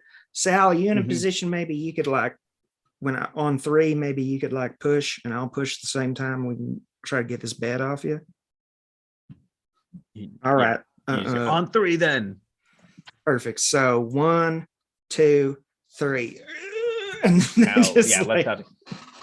lets out a huge, just like kind of groan and grunt, and she's able to get out of there, but you can tell that it's a strain. And on her way, like as she's going, something snags on the bottom of the bed frame, and a huge confetti grenade just fills the room. God damn it. There's fucking confetti everywhere. Okay, fine. Lavender, language.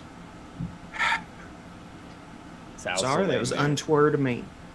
She sits up and is like, this leg is definitely broken. And oh no. Where's Shirley? Shirley. Shirley walks out of the bathroom, not even noticed that things are tilted. Is just kind of like somehow managing, and it's just maneuvering. It's like, oh yeah, what's up? What do we whoa, Sally, what happened there? Yeah, you got that med kit you're always talking about, how we need to know where it is or whatever. So it turns out we needed more space for confetti. But Shirley just starts pounding on the walls, like, surely one of these medical bot doohickeys pop out of here soon, right? And like nothing. Oh, maybe Edna or Nil can contact the med bots. Edna, Nil. She like walks into the hall and calls your names. Oh God, Edna is not large. She might be dead, darling. I don't know. That's not. It may not be good. No, that's not possible. I don't think that's possible. So you don't see Edna anywhere, like in her room or in the little common area, but a few seconds, 30 seconds or so after you like call her name, one of the vent grates like pushes out and falls off the wall, and she's like, hey, did you guys notice the ship is tilted? Well, the elevator, it's tilted. Yeah. We kind of got that impression.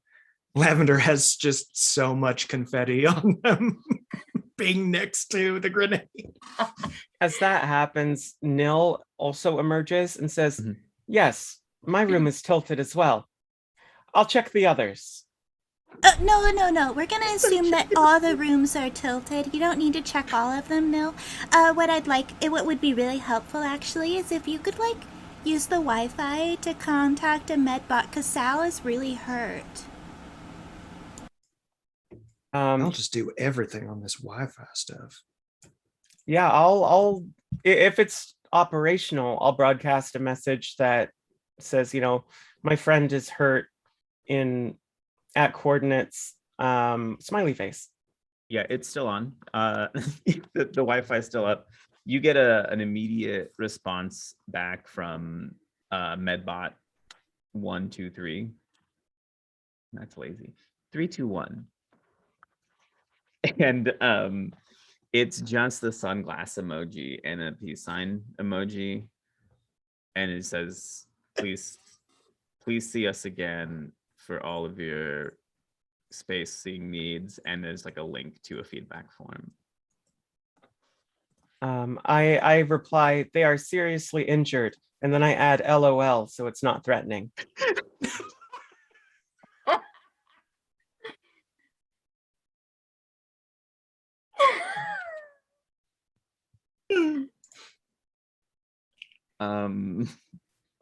There is no responses. I don't think they are coming. Well, if the Wi-Fi system's down, then the pressurization system's probably down too. It's a wonder we haven't fallen any further than this yet, actually. Last thing I need right now is to be under more pressure, so that's fine. Listen, Actually, what we need is more pressure because you need the pressure on the bottom to push it up. We would actually specifically need the pressure to be more focused on one side underneath the elevator than the other so that Lavender's eyes it becomes glazed level over. again. Are you sure? Historically, Lavender has not performed well under pressure. That's true. Lord, I know it.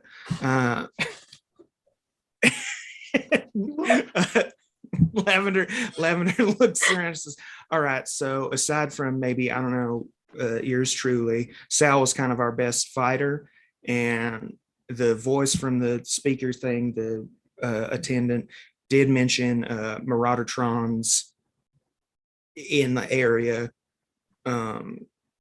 So I mean, I want to get out there and I want to see what's going on, because yeah, I think if we wait around in here, it's going to come to us for sure, or this whole thing's going to fall out of the sky or space or whichever one we're in. Both right now. I think we are close to planet.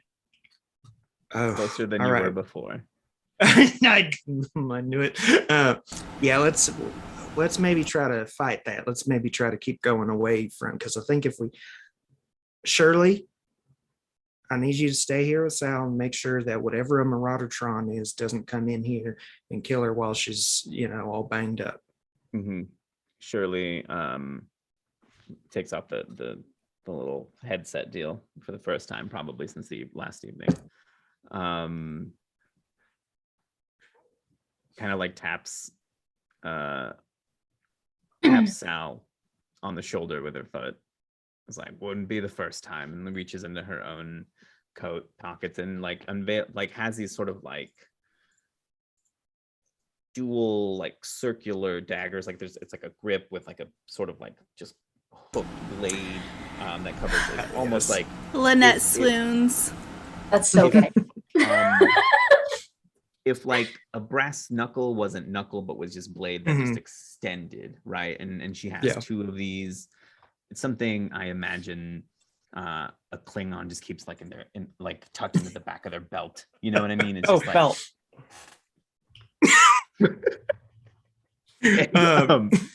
He's like, I've got Sal. Wow. I honestly, Shirley, I never really paid much attention to you before this exact moment. And now I feel like I'm paying a lot more attention to you because I had no idea those were there. Now that is impressive. That's very nice. All right. So I can't think about that right now. We should go out into the rest of the area and maybe take a look around. Oh, okay. Sure. Why not? And Lynette waits for everyone else to go first. Question for the GM, which for funsies for the audience stands for Game Master. Just for the record. So question for the GM. Do we know what the Maraudertrons are? Have we heard of these things before? Is it a band of human mammal people just calling themselves that? Or are they actual robots? Do we know anything about them? Rumors, most likely. Okay. I mean, I would say you might know more, being really in the know with techie stuff. But yeah, the Maraudertrons just sort of wander about between stations and are robots. They're not people, and will usually tend to more like scavengers, right? They're hunting for scraps. So it'd be somewhat unheard of them actually boarding a populated vessel, if that makes sense, right? Because there's a lot of automated things that happen out in space, right? Ships flying without people actually in them. Those are usually the kind of targets that you would expect them to go after. Easy pickings for just spare parts, right? Are you telling me that these are robot space pirates? Hundo, yeah. Beautiful. Okay, cool. Thank you. Yeah. So yeah, y'all can, it's a similar situation. You have to kind of pry the door out of your suite into the main hallway, and it's kind of on the up tilt, And as you go, the hallway walls, the bulkhead or whatever you call them. I'm just throwing out words I've heard on Battlestar Galactica. The new one, not the 70s, not that new. Ooh, that came out when I was in college. I just aged myself. Anyway. I digress. There's like sort of like a crash that you hear in the wall and like a drilling sound. And then very rapidly, like a metallic drill like pierces through, but in such a way that it does not create a breach, and then you're not sucked out into space, right? The drill head opens up and 3 kind of like cantankerous old model robots come like almost stumbling out. And then just sing in a very old timey kind of tinny voice box, you hear, "Fear Maraudertron, give up your scraps. Fear Maraudertron, give up your scraps." And like they didn't start in sync. So you're hearing it at 3 different paces, you know, like it's the same message looping, but their voices are slightly different because their voice boxes are all different, different degrees of wear and tear or degradation, right? One's a little more squawkier, one's like high pitched, one's like kind of very bassy, but they're off sync and it's really disorienting. Lavender has been like full tilt, like ready to and so I just start blasting. But as soon as these like rickety ass old robots come out, they just kind of like, oh, huh. I'm just like looking at them. Edna is standing there like the second they pop out of the wall, she's just like, oh my gosh, I never thought I'd see one in real life. Oh, your voice boxes sound like they're broken. And then she's gonna try to like run up to one of them and like find a hatch around the back and like fix up. The intent is to fix up the voice bot, the voice box of the bot. Okay. And I am prepared to roll for this if I should. Well, you're not. Yeah, I think this would be a defy disaster roll because you're not fighting with this robot, but it's probably going to try to, you know, it's like it's got a kind of a double-handed blade situation that it's kind of like going to try to bring down on you. So I'm thinking I'm probably gonna roll plus wit because it would be more like the cleverness or knowledge kind of thing. And I wonderfully have a +0 to that. Gotcha. But what there's another, what are you willing to sacrifice as you approach? Right. That's what it says. I'm just. Oh, say what you're willing to sacrifice and pick your approach. I don't have a whole lot on me. Maybe we'll find out as it happens. I don't know. But maybe. We can leave it as That's terrifying, but maybe. see how you roll. I don't know. Okay, we'll just see how I roll. We're gonna try this out. Bad. That's a 3. Ooh, yikes. Nailed it. You're gonna get probably whacked. So you notice these Maraudertrons they're not on like lethal mode. So it's more just like a whack you take with the flat of the blade, and it is a very like large blade. So you get, and then you get kind of rocked across the hallway. Like you catch air. You know what I mean? And we're gonna.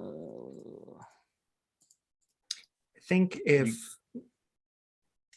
Lavender sees this thing take action against Edna, Lavender is going to fight it. Cool.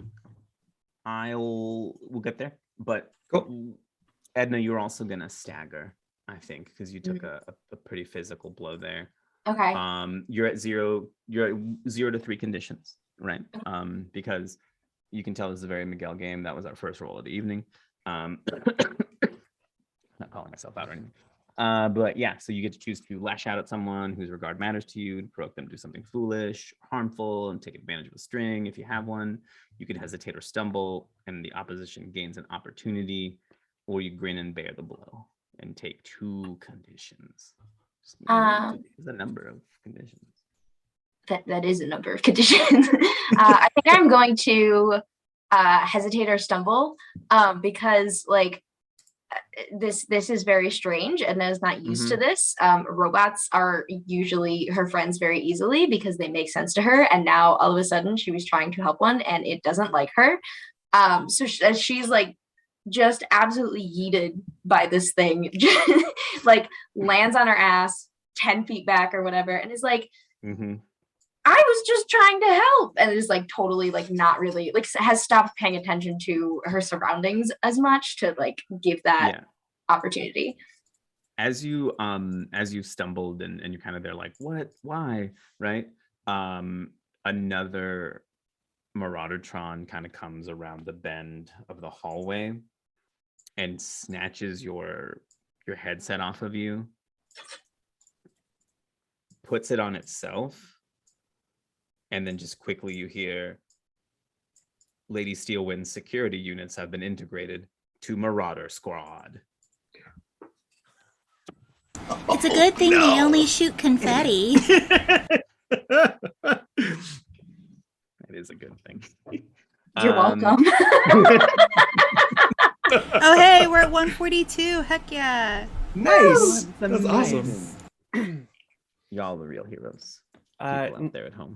Can I do some magical girl stuff now? I believe Lavender was wanting to fight a robot. Oh, okay. Go ahead and fight a robot. Perf. So Lavender, what happened to you? Do you?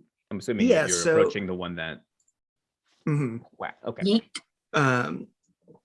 Yeah. So for fight, let's see. When you seek to incapacitate someone with violence, roll plus daring or plus grace. So let's do that real quick. I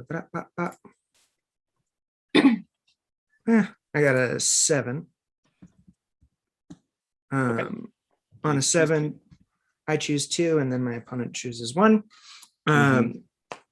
So I am going to create an opportunity for an ally through prowess or distraction, and I'm going to take an object from your opponent or seize a superior position. So I'm going to just take the object, and if you've never seen someone fight with a two-handed sword with any like actual training, you might think they're like a big slow weapon, like a Warhammer kind of smash kind of thing. They're extremely fast actually, because you essentially like pivot your hands and can be really graceful. So rolling with plus grace, I think actually Lavender comes in and just kind of like with a single slash takes off the hand that was holding the like halberd as part of take an object from your opponent, and then kind of using that momentum like pulls it into a shoulder charge and knocks it back a little bit to create that opportunity for an ally. Ooh, okay. And then my choice. Yeah, and then you choose one for Maraudertron Lavender. Will be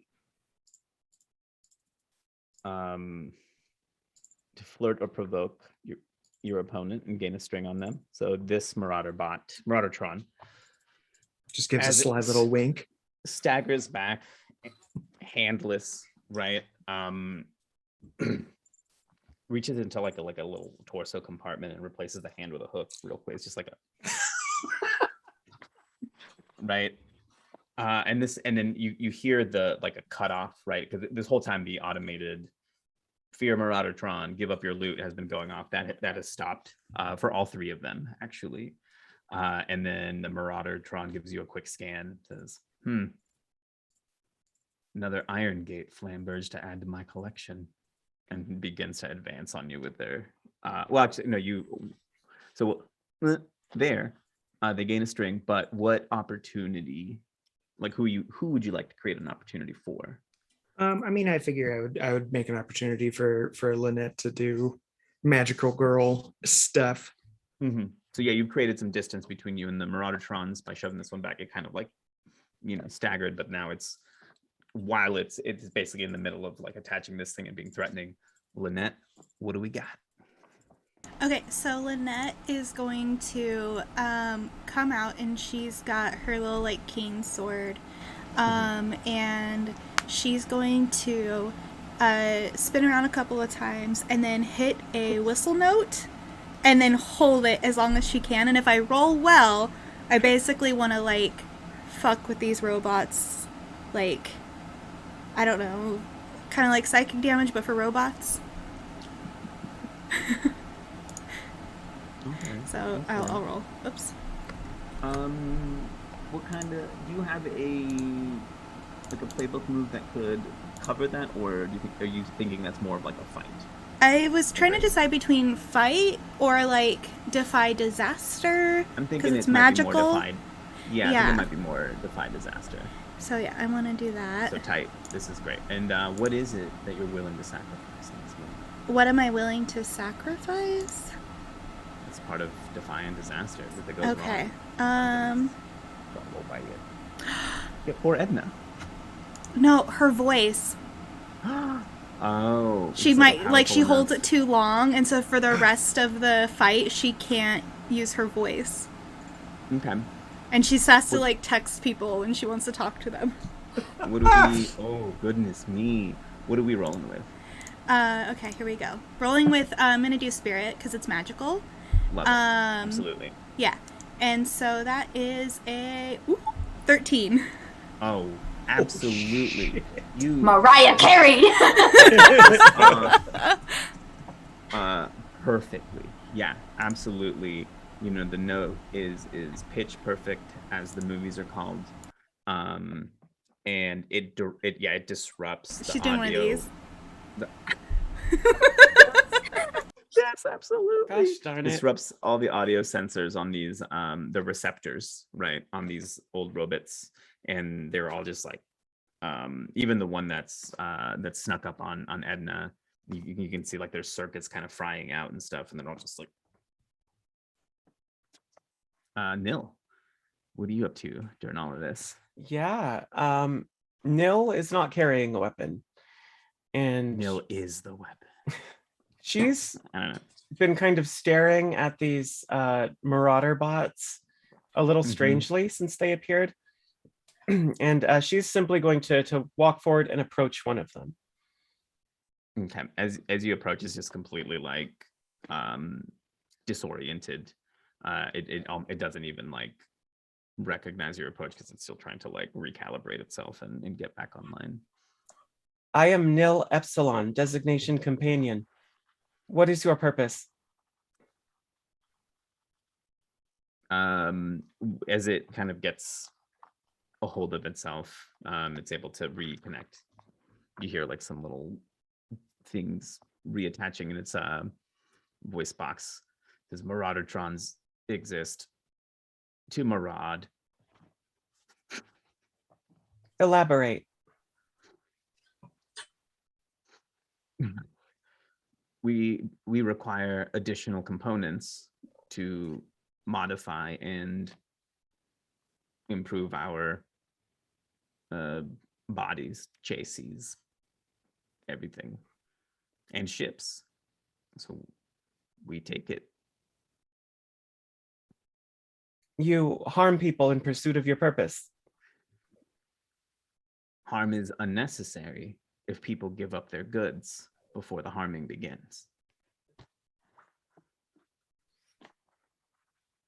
The deprivation of goods can be classified as harm. Maraudertron never thought about it that way.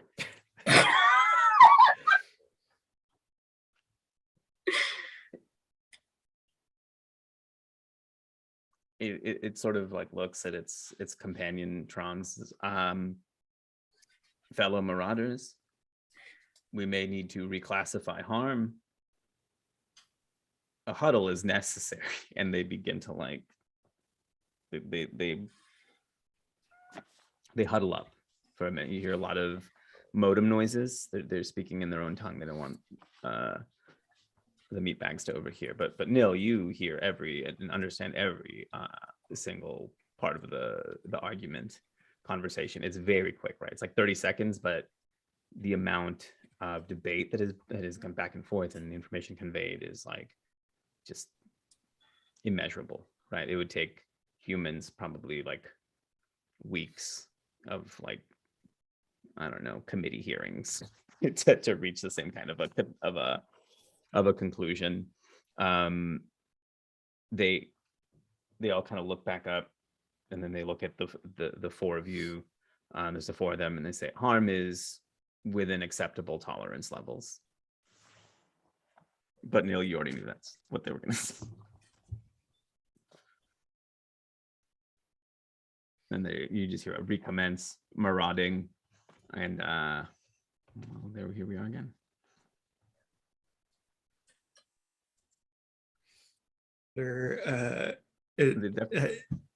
Offers and a hand pulling her up offer butt, and looks over at the marauders. All right. I mean, I can just keep chopping on these things if we want. It seems like they're kind of determined. This one looked at my sword real weird. This is my grandpappy's sword. You can't have it.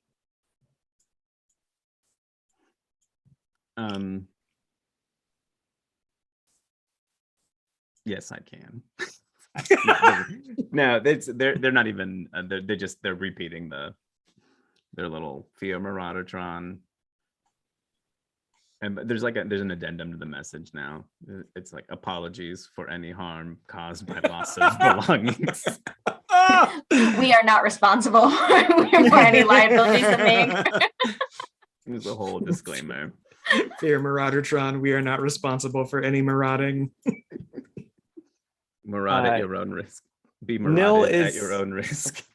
Sorry, go. You go, please. Nil is deep in thought as a result of this, and doesn't do anything else. Just stands and hangs out. Just stands there, deep in thought. How's Edna doing? I think this would have given you an opportunity to like maybe write yourself back up. Yeah, and in this opportunity to get myself back up, I have also called Beepy to my side, and Beepy has transformed in its little Autobot fashion into a sword. Like all these little panels like fold out and it turns into a little sword. And this doesn't sneak up, just straight up like walks toward the one Marauder bot specifically that pushed her, and is just says reclassify this, and just tries to whack at it.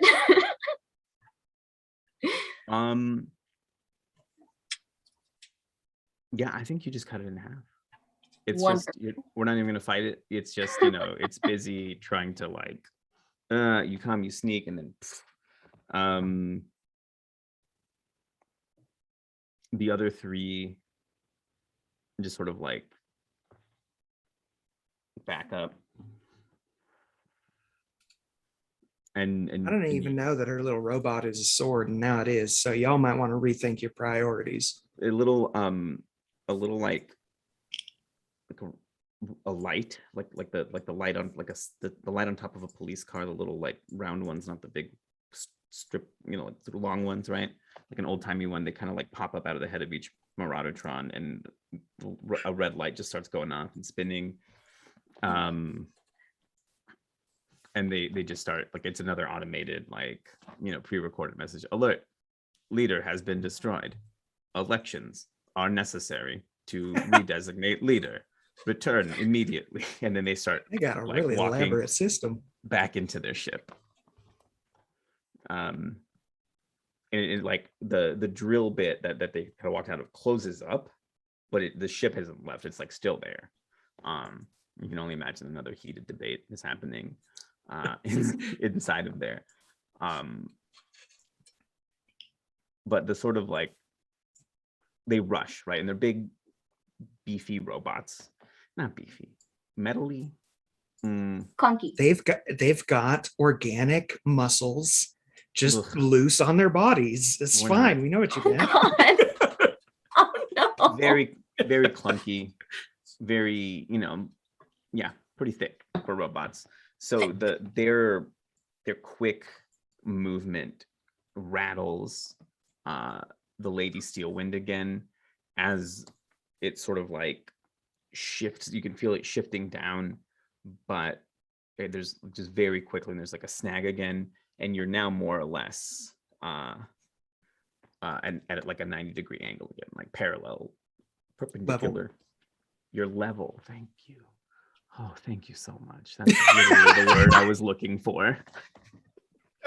We've all been there. Sometimes the word just doesn't want to go. Come out the brain hole. Anyway, but yeah, you're quite level. You've got who knows how long before these Maraudertrons have reelected a leader, but the moment is yours.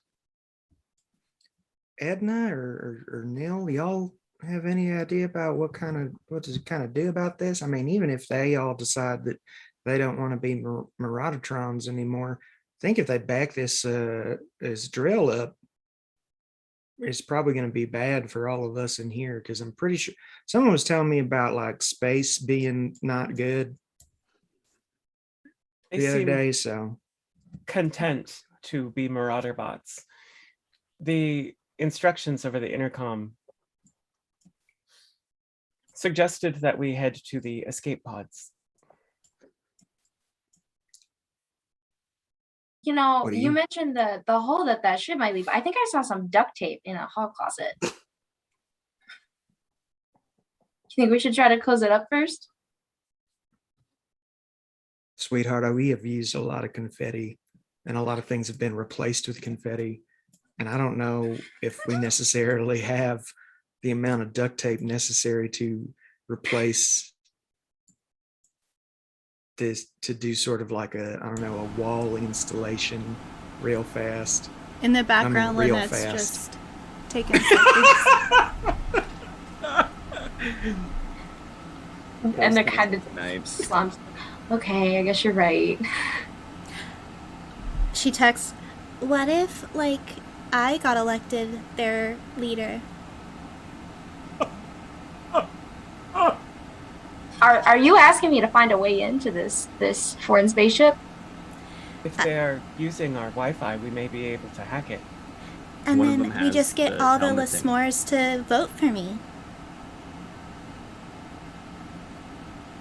If they have the headset, they're connected to our Wi-Fi, which means we're connected to their Wi-Fi, which means we can talk to them. We can get our votes in. Also, I've already pre-recorded some like presidential race videos, because Shirley and I had like an idea that like, when I retire, like maybe I'll be president. So You're killing me.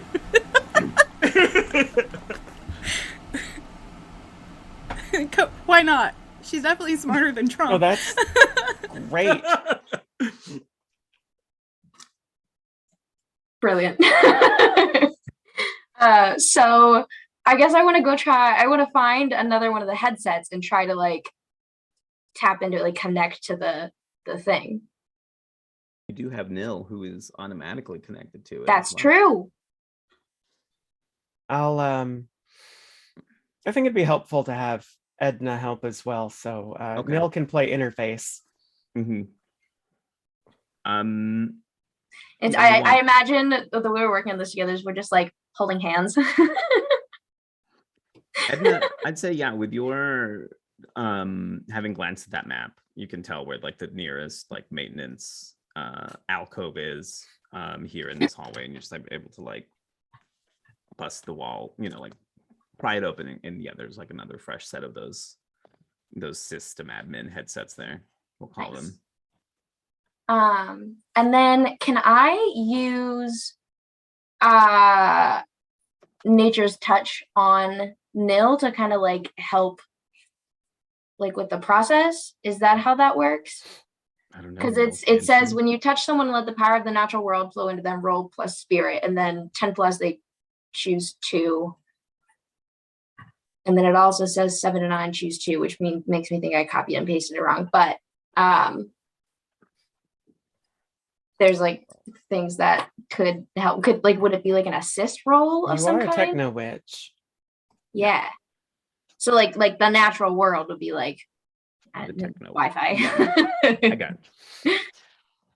Yeah. It's the invisible force that connects us. The real Wi-Fi was friendship all along. Hold on, everybody. Let Game Master Miguel get his physical book. Your 7 and 9 is choose 1. So either Okay, on that's a what I 7 thought. plus, you still get options. So yeah. Gotcha. Okay.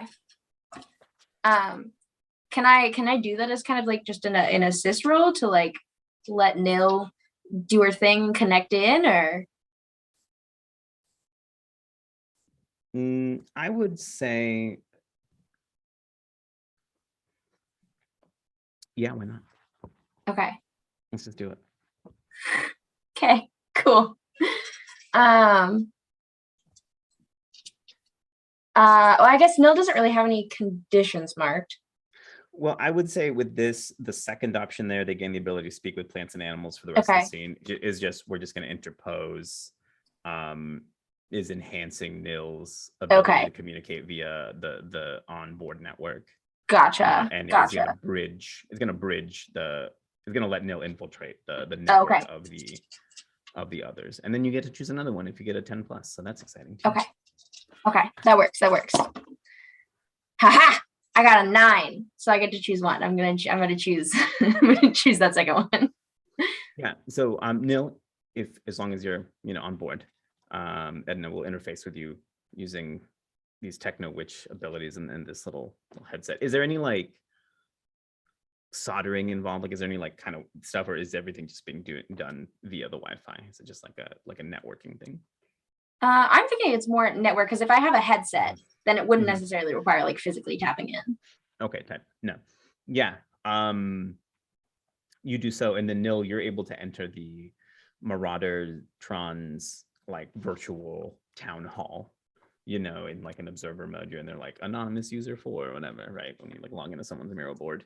And yeah, heated debate again over who's in charge of the Marauder-trons. And this isn't even just the 4 that are on board here, right? You're linked virtually to dozens, maybe more, even other Marauder-trons who are in here, because this was apparently, leader of a bigger group than previously thought. Yeah. Is there a way to open the ports and connect this conversation to the rest of the space net? I think so. I think they're very, distracted by their debate that you're in there and you're able to do exactly that. So yeah, I make those changes, and then once they're at a stage where they're like polling or making a list of candidates, I think our job is to get Lynette on that list, and then she can put the word out on social to vote for her. You totally are able to. There's nothing in the Marauder-tron logic. All it says is like, if you're present at the town hall, you can submit a name for a new leader, and all the names on the list are Marauder-tron 247, Marauder-tron 364, etc. And then you see Lynette Lamore, right? And it sort of like it throws like an error for them. They're like, oh, does not compute. And so as that just distracts them further, you're able to like send the link out and say, like, click here for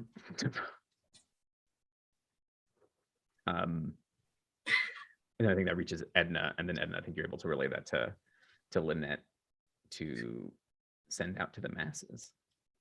Yeah, so I'm holding Nil's hands, and I'm like like watching this happen kind of, and I turn around and I'm like, we got you on the ballot. Do you have the videos?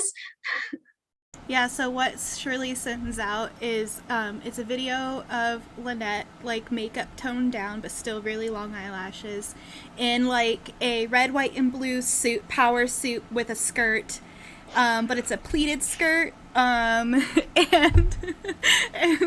with her little matching cane, and the video's like, all right, Les S'mores, it's up to you. I've done all the work, and now I just need you to vote for me for and then it's like leader of the Marauders. Like it's like Alexa has replaced the words. And then all right, I'm looking forward to seeing you at the polls. And that's the end of the video. I would think it's Shirley's voice, because she's the one that she's had to edit it last minute, so she's like recorded herself like leader of the Marauders. Do you want me to like roll plus heart or something? Are we just going with it? I feel like this is like going towards my destiny, because my destiny is to be someone important. So You're gonna have to change their prime directive. In the meantime, Edna, I was not aware that bots were created with purposes like that. Purposes like what? The harm? Oh, the stealing and the marauding and whatnot? To harm, yes. Yes. Well, I don't see them very often either, and I don't like them. But I have been working with robots a very long time. And what I have learned from that is that the robots who are programmed to harm only exist when the people who build them are programmed to harm.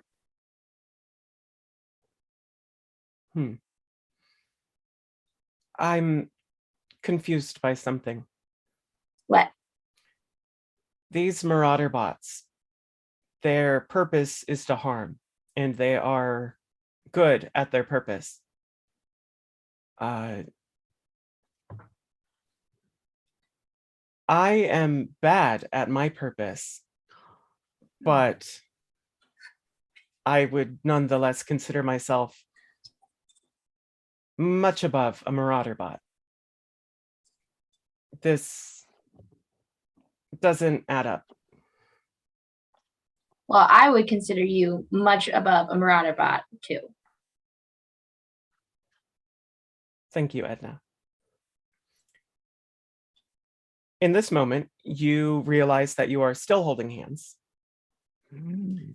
And Nil seems to regard Edna for a moment, and then she reaches down and removes the dermal covering on her left hand so that you can see the robotic skeleton underneath. Fascinating.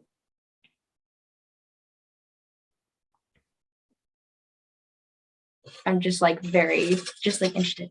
How? That's really cool. You can hold it.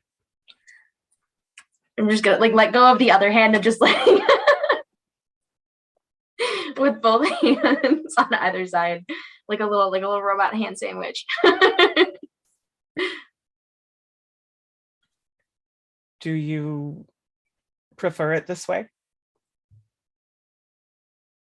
I mean, is your robot skeleton hand cold? Do you get cold? Do you have temperature sensors? Sensors, yes. I can tell you the ambient temperature. Okay, but if it's cold, holding hands is warm. But if you need to put your gloves back on to be warm, it's different. Oh, I'm not concerned with that. Okay. Well, I'm happy to be holding hands with you. How is the vote going?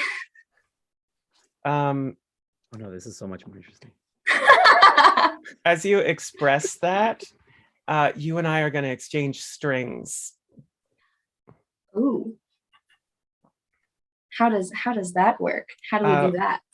We each gain a string on each other, and that is due to my playbook move, Be Their Dream.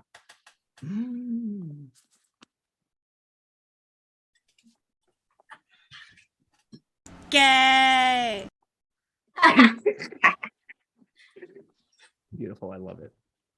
Yeah, you each have one more string, which I wrote down, and you know what?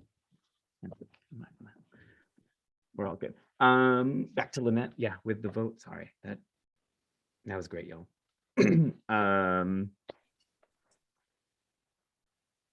I think maybe yeah, you said roll with heart. I think another defy disaster, perhaps. Okay. Unless you Oh, Wait, I that's have a to good one. sacrifice something again? I mean, Well, being a political figure is a very busy and demanding job. it might be a risk. I was thinking because it might be a risky situation, just that, you know, these marauder trons don't have the best reputation in the That's true. They're gonna need a planisphere. makeover. So, you know, some of your s'mores might see it and be like, ooh, no, what? That's a bad look. The marauder That's not trons. cute. Yeah. My God. So I used to like Lynette until she got all into Marauder Trons. What is that about? Okay, I'm willing to sacrifice some of my fame for it. I'm gonna get different kind of fame. Oh, okay, it's a 10. oh, then yes, it is a resounding victory. Not only do the s'mores flood the ballot box, so to speak, but you turn some of the maraudertrons as well, and they actually cast their vote for you, not for one of their robot kin. So it's a landslide, as the kids say. And as soon as it's over, right, you just like you're like sending out your videos. You're like, please vote, selfie here, there, that. There's totally videos, like other videos too, for like kissing babies and handing out sandwiches. Yeah. Shirley is, you can hear her from the other room, like, best marketing money we've ever spent. You know,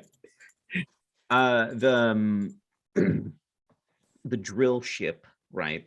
Its hatch opens up again, and these 4 marauder trons, they come out, and they've changed their color scheme is now like pink. It's like in line with Lynette's, right? They're all wearing vote for like s'mores for L'Amour pins. The Marauders are?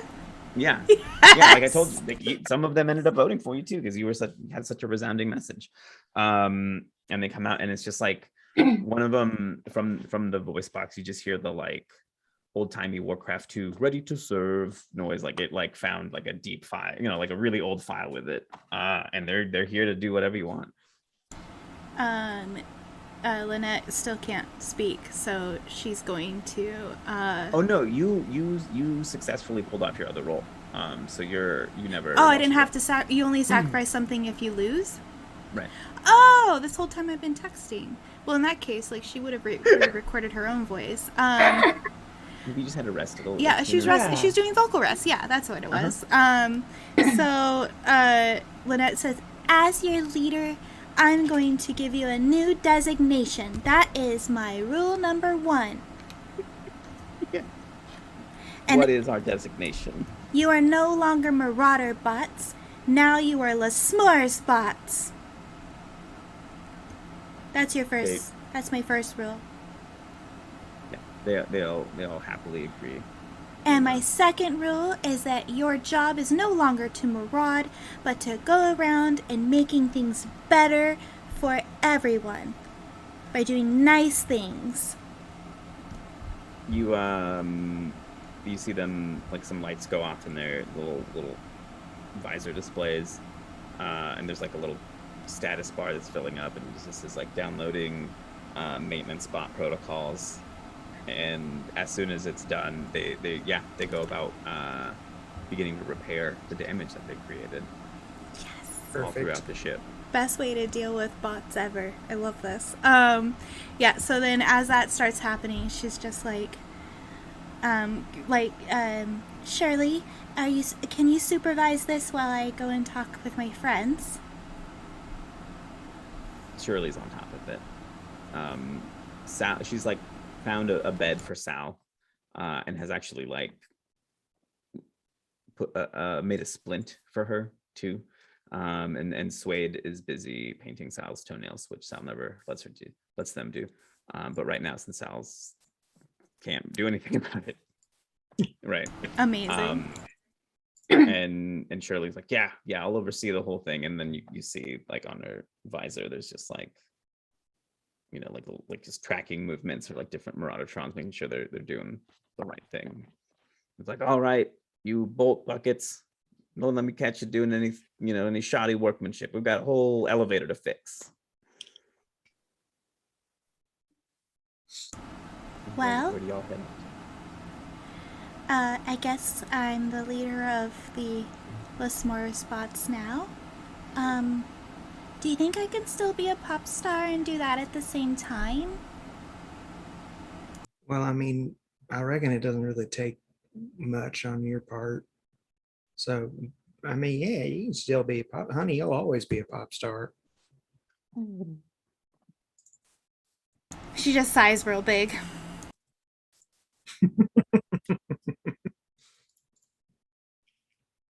Unless you don't want to be, you don't have to be a pop star if you don't want to be. I'm just saying, you know.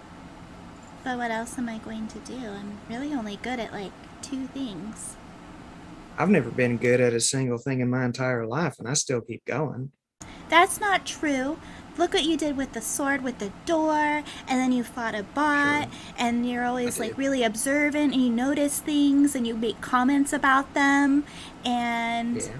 you're that's real true. good at like complimenting others, especially when they make good stew.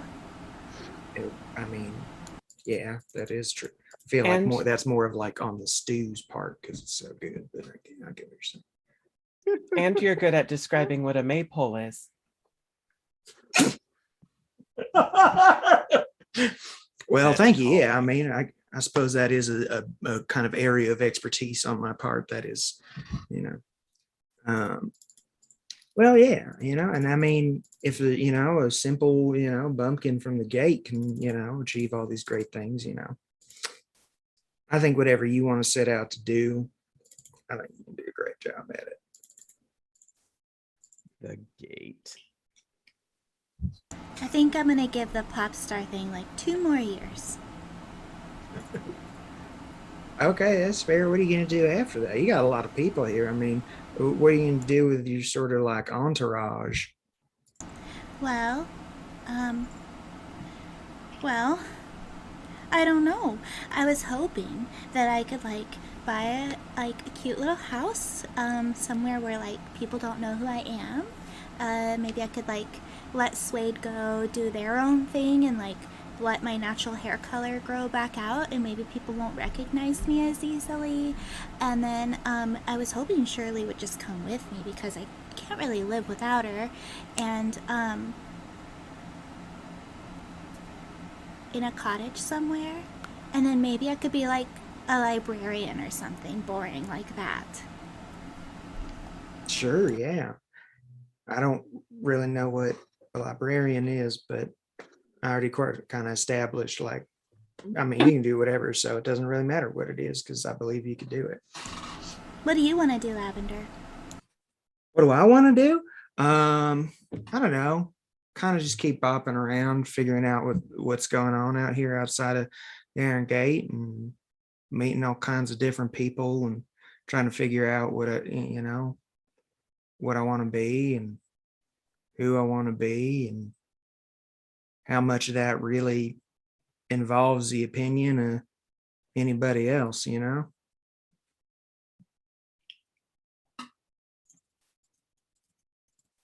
ever hear there, you should try talking to Shirley about this plan of yours with the cottage and the, moving in and everything. I'm kind of worried that she won't want to do it because she really likes being busy. Sure. Not a lot of business. But happening like in the I could cottage. totally see her getting into gardening. Like organizing all the things and making sure they get watered and like yelling at weeds. Yelling. I don't know if you yell at them. That might actually be counterintuitive. I have heard somewhere about like cottage industries. Like that seems like maybe something she could like with the cottage, you know, kind of like a combination, sort of her interests and yours. Maybe. Maybe we'll open our own Worth looking into. library. And I'll be the Oh, okay. librarian, and she can order the books. She could order the books. She could sell all the books to people from the library. And go around with her clipboard and be like, shh, when people are being too loud. She loves shushing people. She shushed me at least 4 times yesterday while we were at a concert. She's very serious about listening when I'm singing. Yeah, she always seems kind of like rapt about it, you know, whenever you're performing. I don't know. I would say that she loves you performing. I would hope so. It's really, like I said, I'm only good at 2 things. And one of them is singing. I don't think she likes me very much. What? Shirley? She never gives me anything to do. Well, I mean, you don't only give stuff Oh, to no. do to the people you like. You changed your orientation. Do you still have the key card? Oh no. I thought about that earlier and I do not. Thank you for noticing. Thank you. I seem to have misplaced it. It was probably when my orientation changed.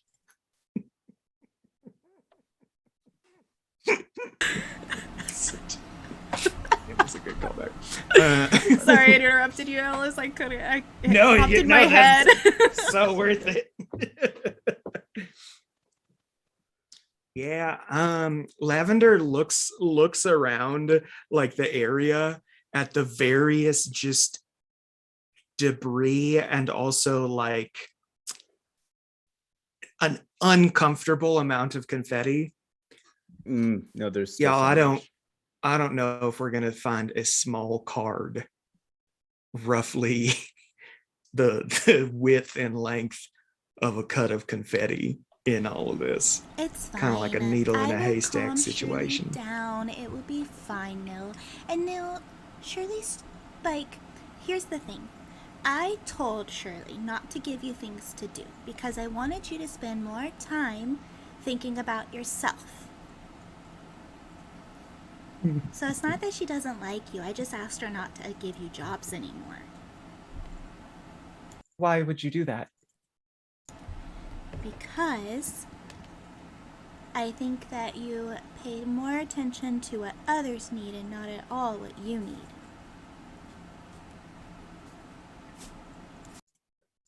What I want is for people to say that I'm good at my purpose. What do you think your purpose is? I don't know.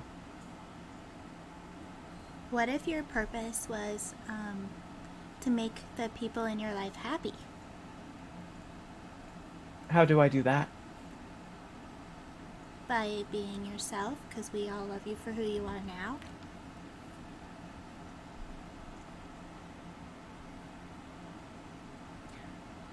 How does one be themselves? Well, you ever get like an urge to do something and then you just do it? I get an urge to help people. Okay, so you can help people without them telling you what to do. Like, what do you think would help Edna right now?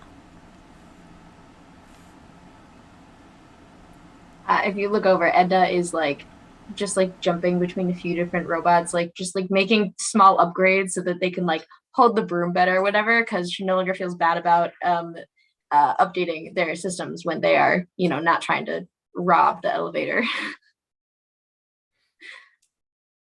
She looks down at her still robotic hand, puts it down, looks at Edna and then to Lynette. I don't know what Edna wants. What do you want?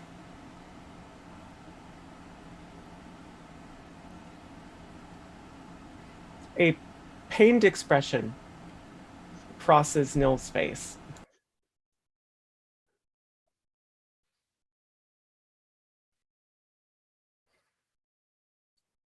And I actually need to check my moves real quick. Yes.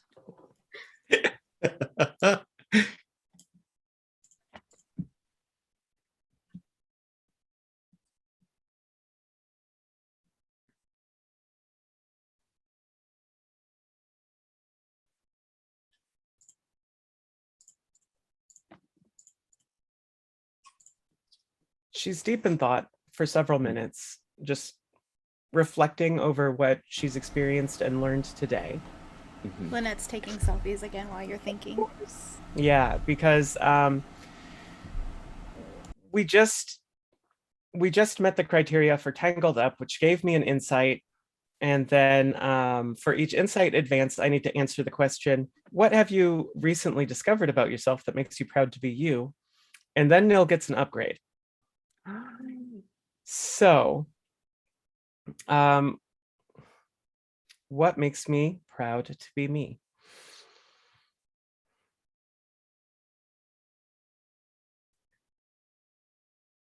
I like having people that I can call friends and who like having me around, even when I am not successful at being helpful.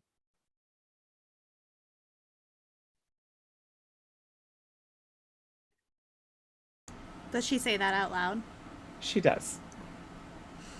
Lynette, just like you know in anime when the girls get like hard eyes. It's just like, see, Nil, I knew you could do it. And you're right. Even when you're not helpful, we love having you around. I'm going to permanently gain the ability. Others can use strings for +3 to figure you out.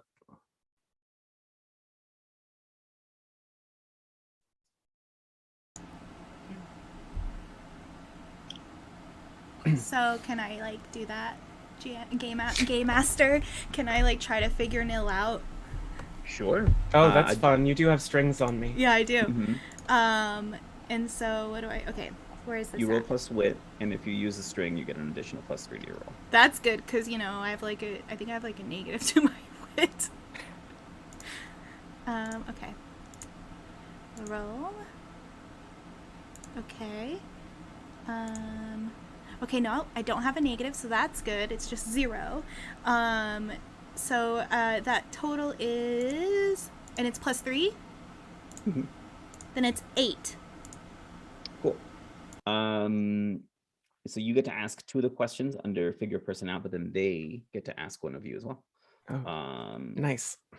Yeah, I'm reading that right. So the questions being, what are your feelings towards blank? What do you hope to get from blank? How could I get you to blank? What do you love the most? And how would you feel if I blank?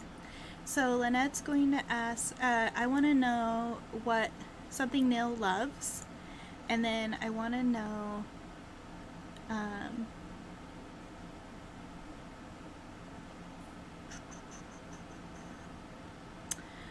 what are your feelings towards Edna? Because she noticed the little hand thing. Oh, that's fun. So what does Nil love? Mm-hmm. You figure out that when Nil says that she wants to be helpful, it's not necessarily about helping, but Nil wants to feel wanted. And what are Nil's feelings towards Edna? It's our early days, Lynette.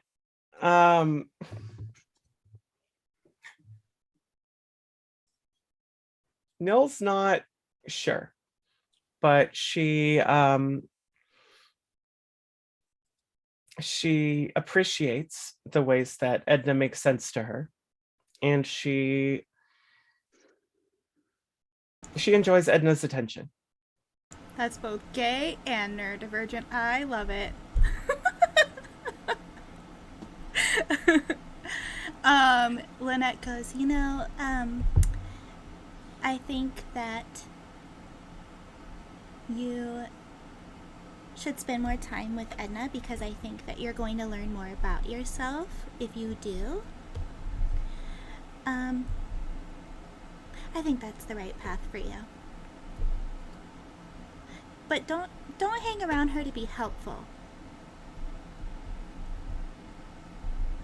I'll try. Okay. That's all we can do. What would I can't find the section. Can you remind me the questions so I can pose one to Lynette? Absolutely. You can ask, what are your feelings towards blank? What do you hope to get from blank? How could I get you to blank? What do you love the most? And how would you feel if I blank? Okay. I feel like there's been enough nil focus in the last two questions, so I'm gonna shift it on Lynette a bit and not take that last one. What do you hope to get out of being a pop star? Ooh, snip snap.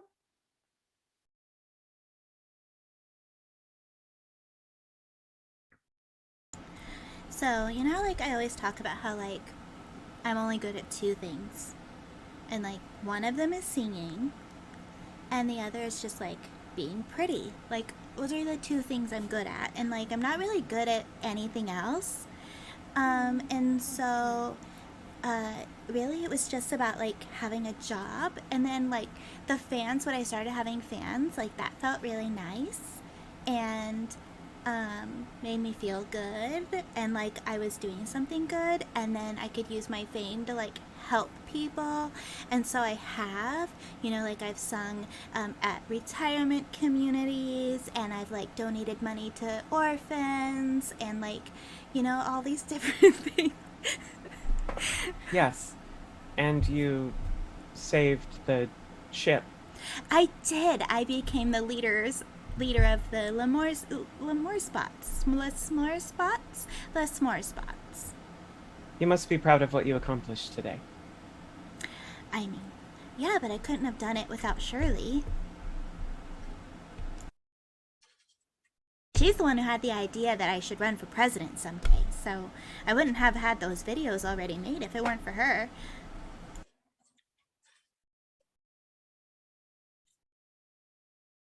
I concur.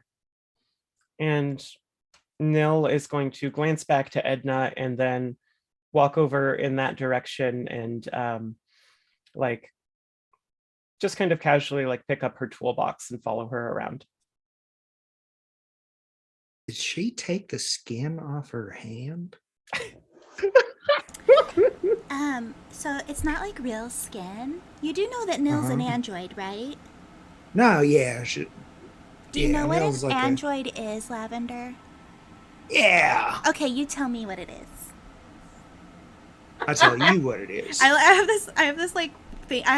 Okay, so in my headcanon, Lynette has a Twitter, like whatever Twitter is in this universe, where every time Lavender tells her the definition of something, she posts it on Twitter.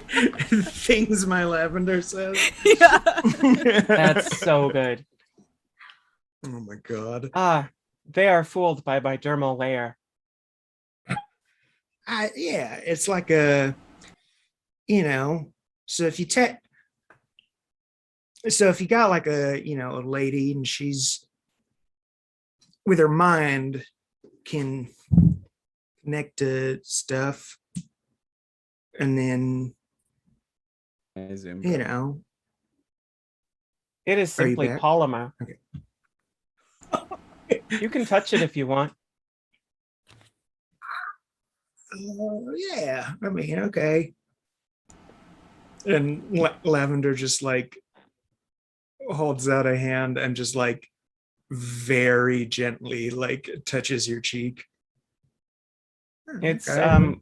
cold to the touch initially, but very supple. And then Nil says, "Oh, I apologize." And then it suddenly heats up a few degrees. Huh. Well, don't that just beat all? That's pretty neat. I don't fully understand what exactly nil is, but I mean, it's not really important. I don't need to know what sort of, you know, bits and bones she's got, you know. She's just kind of my friend. She just hangs out and, you know, I am helps highly me. configurable. Sure. Highly convergible. Lynette adds that to the definition. To be honest, I don't fully understand what you are. Oh, so my name's Lavender. I'm just an agender person from the Iron Gate, small community. I recently, some people like to say, ran away. But you know, I mean, I just, you know, wasn't really feeling it over there as much as I used to, and decided to, you know, come out here, and that's where I met Lynette, and that's where I met all of you, and you know, just your regular run of the mill,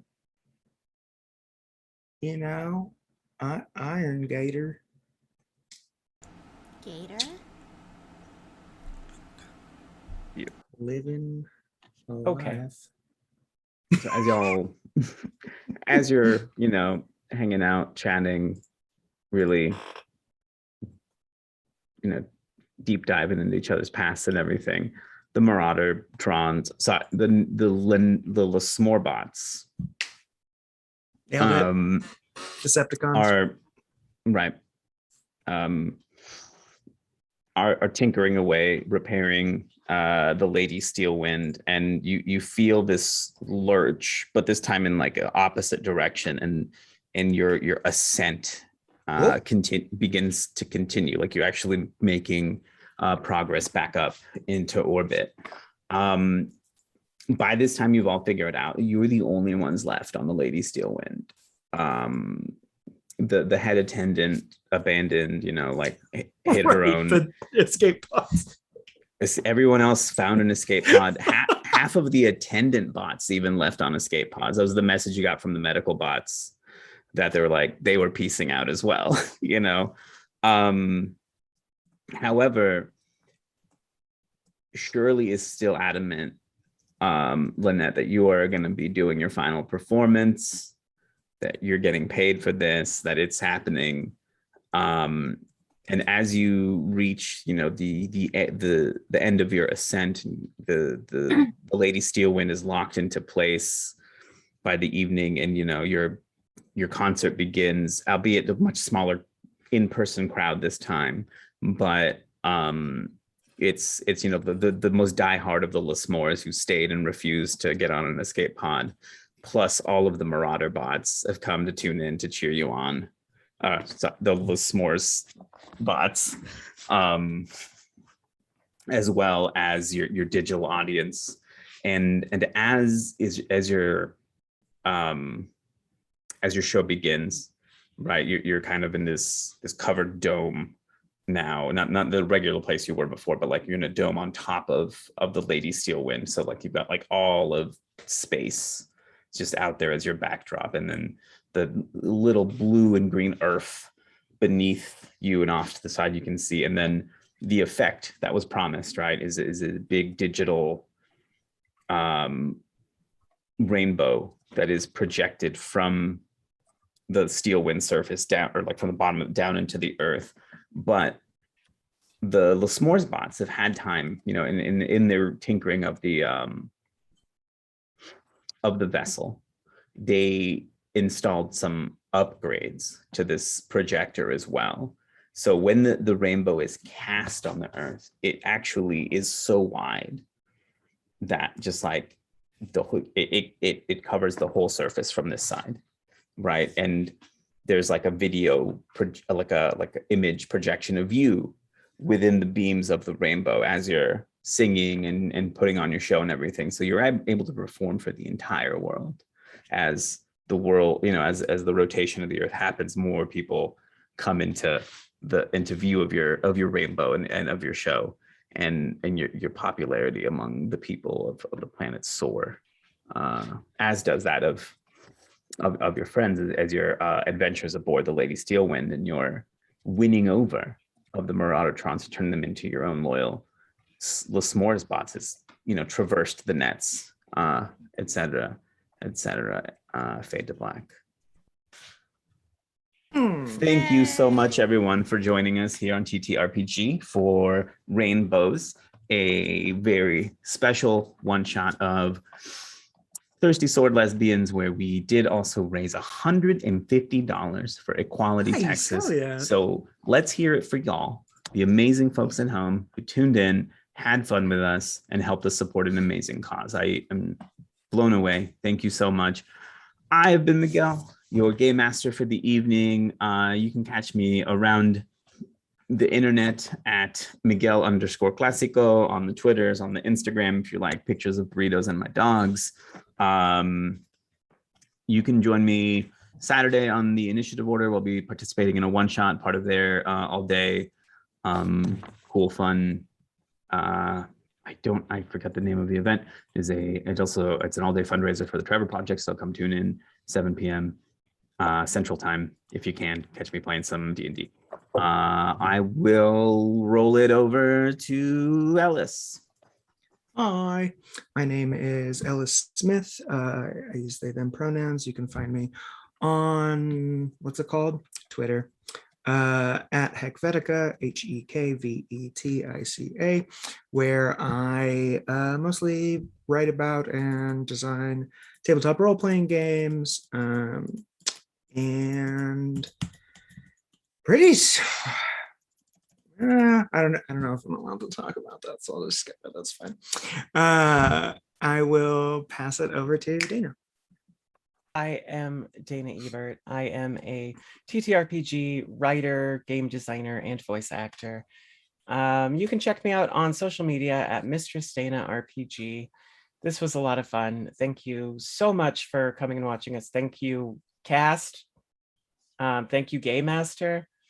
That's all I gotta say. I love y'all. I can't do it. You can do it the other way too. Gotta like one of these.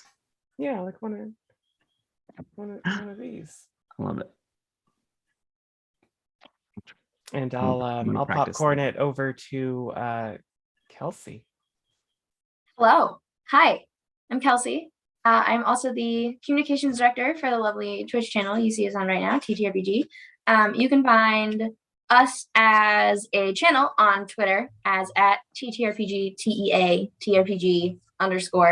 And you can also find us on TikTok. We've been posting lots of fun and hilarious and quirky little clips from our streams. And we're on TikTok as at TTRPG without the underscore.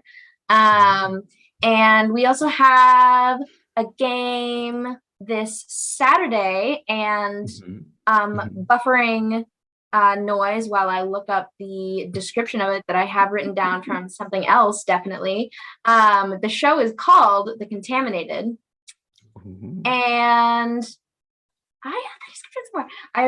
It is at 11 a.m. Pacific or 2 p.m. Eastern.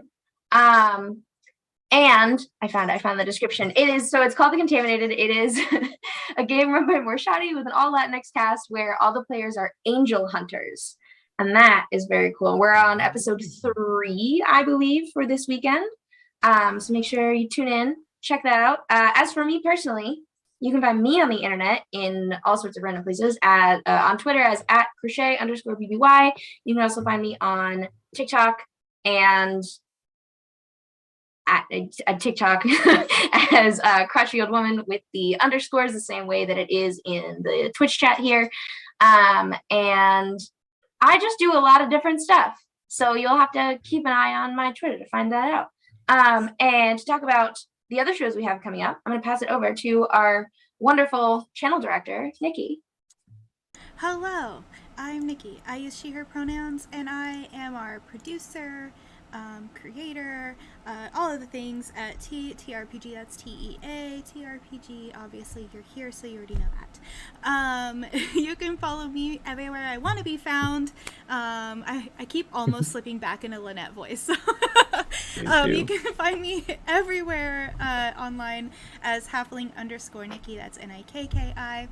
And I'm really excited because next week we have episode 2 of Guns, Bugs, and Steel, which is our Starship Troopers themed game. Last Tuesday's was really freaking fun. It was so funny, so many clippable moments. Definitely check that out.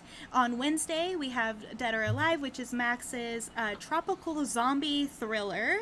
And that one's really fun, has a great cast. And then July 1st, bring the tissues. Get ready for Los Casados, which is our Haunted West all cosplayed stream with an all-star cast. We're really excited. It's going to be drama, it's going to be spooky, it's going to make you cry, and everybody's hot. So definitely check that out because it's going to be a blast. Otherwise, we will see you everywhere on the internet.